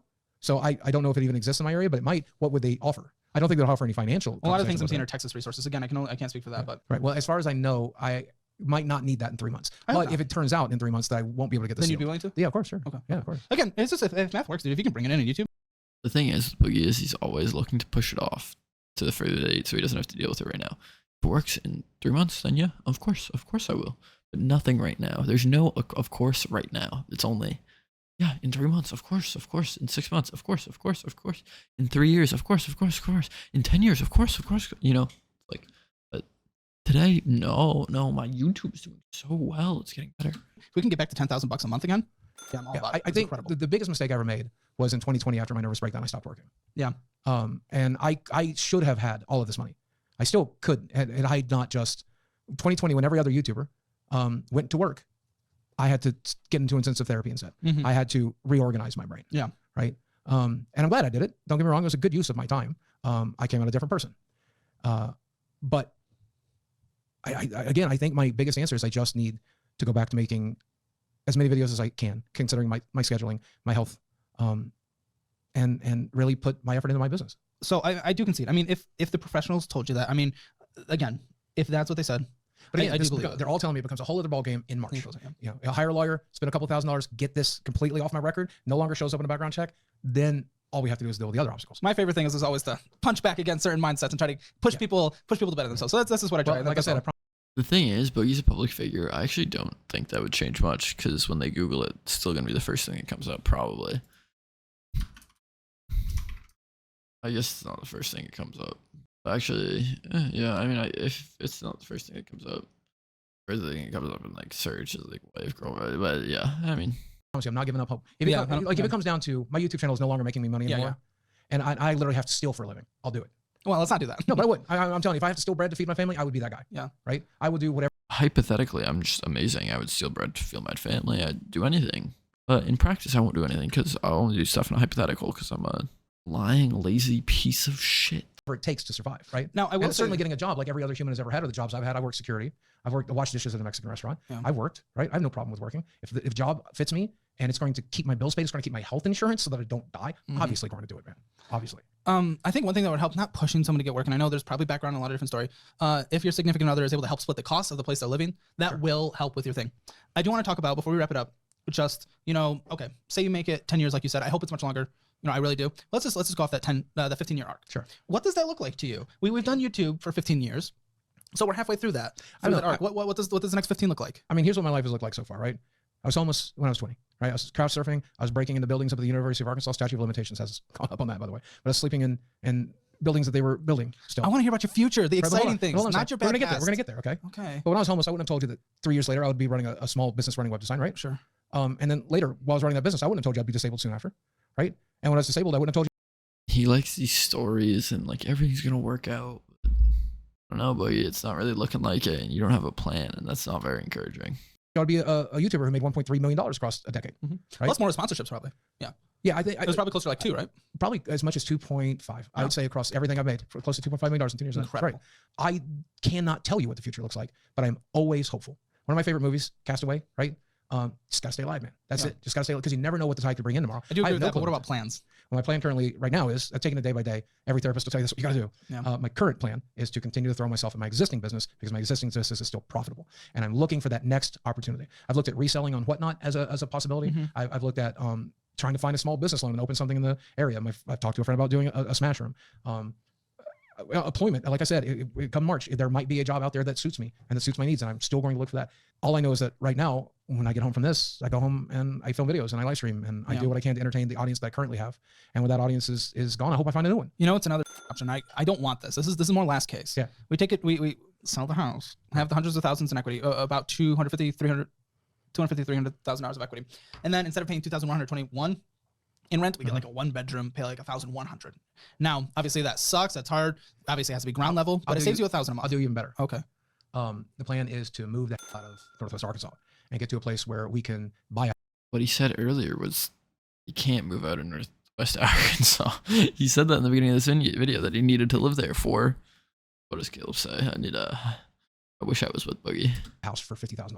But you said you had to stay there for medical providers. Well, it involves giving up on that, So you just right? It involves like not necessarily worrying about being near the best possible healthcare, right? Okay. It'll be a more rural farm, a more rural kind of thing, right? But there's still help at rural hospitals, right? They know what they're doing. Just doesn't need to be cutting edge, right? And you can get a house out in the boonies for $50K. Northwest Arkansas is not cutting edge. Austin is cutting edge. New York is cutting edge. LA is cutting edge. Northwest Arkansas is not cutting edge. In Arkansas, Sure. it might be closer to her family. It sucked to be further away from my support structure there, but that is a possibility. The Hail Mary play has always been okay. sell the house, hopefully clear 230, 250 after closing fees and everything else, and then take that money and live off of it at a very reasonable amount. I think that if you get out into the small parts of Arkansas, you buy a $50,000 house, you have a little bit of land. Gives you $16,000 a year for the remaining 15. So that'd be You can live pretty okay in Arkansas for $16,000 a year. It ain't great. No, you can't. He's spending $900 a month on fast food right now. You stop doing it. Like that is like over $10,000 a year. But I know people who do it. I know, it would be difficult. It's Yeah. 1,388 No more $900 a month fast food at that point. at this point. Yeah, McDonald's becomes the treat at that point for sure. But At this point. yeah. But that's the Hail Mary play. So I'm rooting for you, Yeah. not because You can't get a McDonald's at all. Yeah, crazy. you're a YouTuber, not because you're sitting across the table from me, not because of history or because you're on the show, whatever. I'm rooting for you because you're a human being who exists on this planet. I'm rooting for you. I'm wishing you the best of luck, man. I'll be honest, I am scared. Me too. Yeah. I really hope you follow some of the pointers we talked about today. Oh, I'll tell you, the first thing I do is pay off these high interest debts. Yeah, never take out another one. Never. And I had no. And again, the thing I learned from you here today is how bad these were. I had no clue that they were as bad as they were. That's what I do. Yeah. That is so. I feel like it's so. How would you not learn that in 50 years? Read a book, man. Read a fucking book. And yeah, IRS, and then more self-employment income. We're setting aside some money for taxes. I don't think your tax bill is going to be exorbitant, but No, it'll probably be about another 2,000 or 3,000 this year. Yeah. Should be reasonable. Should be reasonable. potentially selling the house. Oh, jeez. Yeah, really, it's an income question and what you're not just willing to do, but what you're able to do as well, Yeah. because of physical things and because of your background. And you're right, the internet search, that's the killer. That's the killer. The felony you conceal. The internet search is impossible. Never goes away. So just have to hopefully get hired by someone who doesn't know how to use the internet. Well, the goal is to, and again, the headhunters I talk to, the employers that I talk to, Yeah. it comes down to finding someone who doesn't care. And we talked about Yeah. that when it comes to like people who hire felons and people who hire whatever, right? We are second chance employers, right? Yes, And they will yes. look at the situation and you just got to find that one sympathetic person. That's why I've never why given does up it on fucking matter job, for right? you to They be- keep telling me how impossible it is. Why'd you only do 12 applications this year so far then? Everybody told me, wait till the felony is sealed. Wait till the felony is sealed. Gotcha. Right? Like imagine you apply for a place right now and the felony's on there. And now they're aware of you. And now you apply 6 months from now. I see what They you're remember you're a felon, right? Let's do it in 6 months when the felony's gone. And they never even have to know I was a felon, right? Now all we have to do is find somebody who can deal with my disability and can deal with the fact that they Google my name, they see a bunch of rumors. And that's the killer. That's the killer. They're only rumors because they're not true, right? And you just got to find the person that understands that. So I don't lose hope that that person exists. Please don't lose hope. Yeah. Please don't lose hope across this entire thing. That's going to be what drives you forward. Let's just do one more guess, just one more thing. Across all your investments, not the house, but everything else you own, Sure. you can survive 9 months. 9 months and the party's over. And think about this positively, because this is how I'm thinking about it. every Okay. day. I get 9 months to try to find a work groove that gets this income up, that deals with my physical restraints, that deals with my mental health issues, that I can find the right groove to bring in this income before we have to sell the house. How many people walk in here that don't have a 9-month grace period? I'm so blessed to have a 9-month grace period to figure this one out. Do you have any final thoughts? Any final anythings? I looked into what you were doing here, and you're clearly a very entertaining person. But at the end of the day, All right, that's all. Shout out Caleb for the video. He did a good job. I wish he was more confrontational, kind of like Tom was in the last one, but also I understand him not being. He's got a reputation to uphold. You also don't want to just be a prick, and he probably wanted help. He probably doesn't know like that much about Boogie's like lore. Otherwise, probably have some other things to say to him about all these things that he's saying. But shout out Caleb. Boogie, I hope you enjoyed the video. Leave a like, subscribe, DM me. We will hop in a call. We could have a little chat just because I know you probably hate me. And for the people that aren't Boogie and are watching this video, the other 4 or 5 of you, because it's probably a 6 of you video with Boogie watching it. Hope you guys really enjoyed. This is kind of more of like test videos right now. I'm trying to figure out what I actually want to do with the channel. I just upload what I want, as you guys know. But I hope you enjoy. And if this is as well as the last video, then that'd be awesome, and there'll be more coming. Appreciate you guys all. Peace out and goodbye.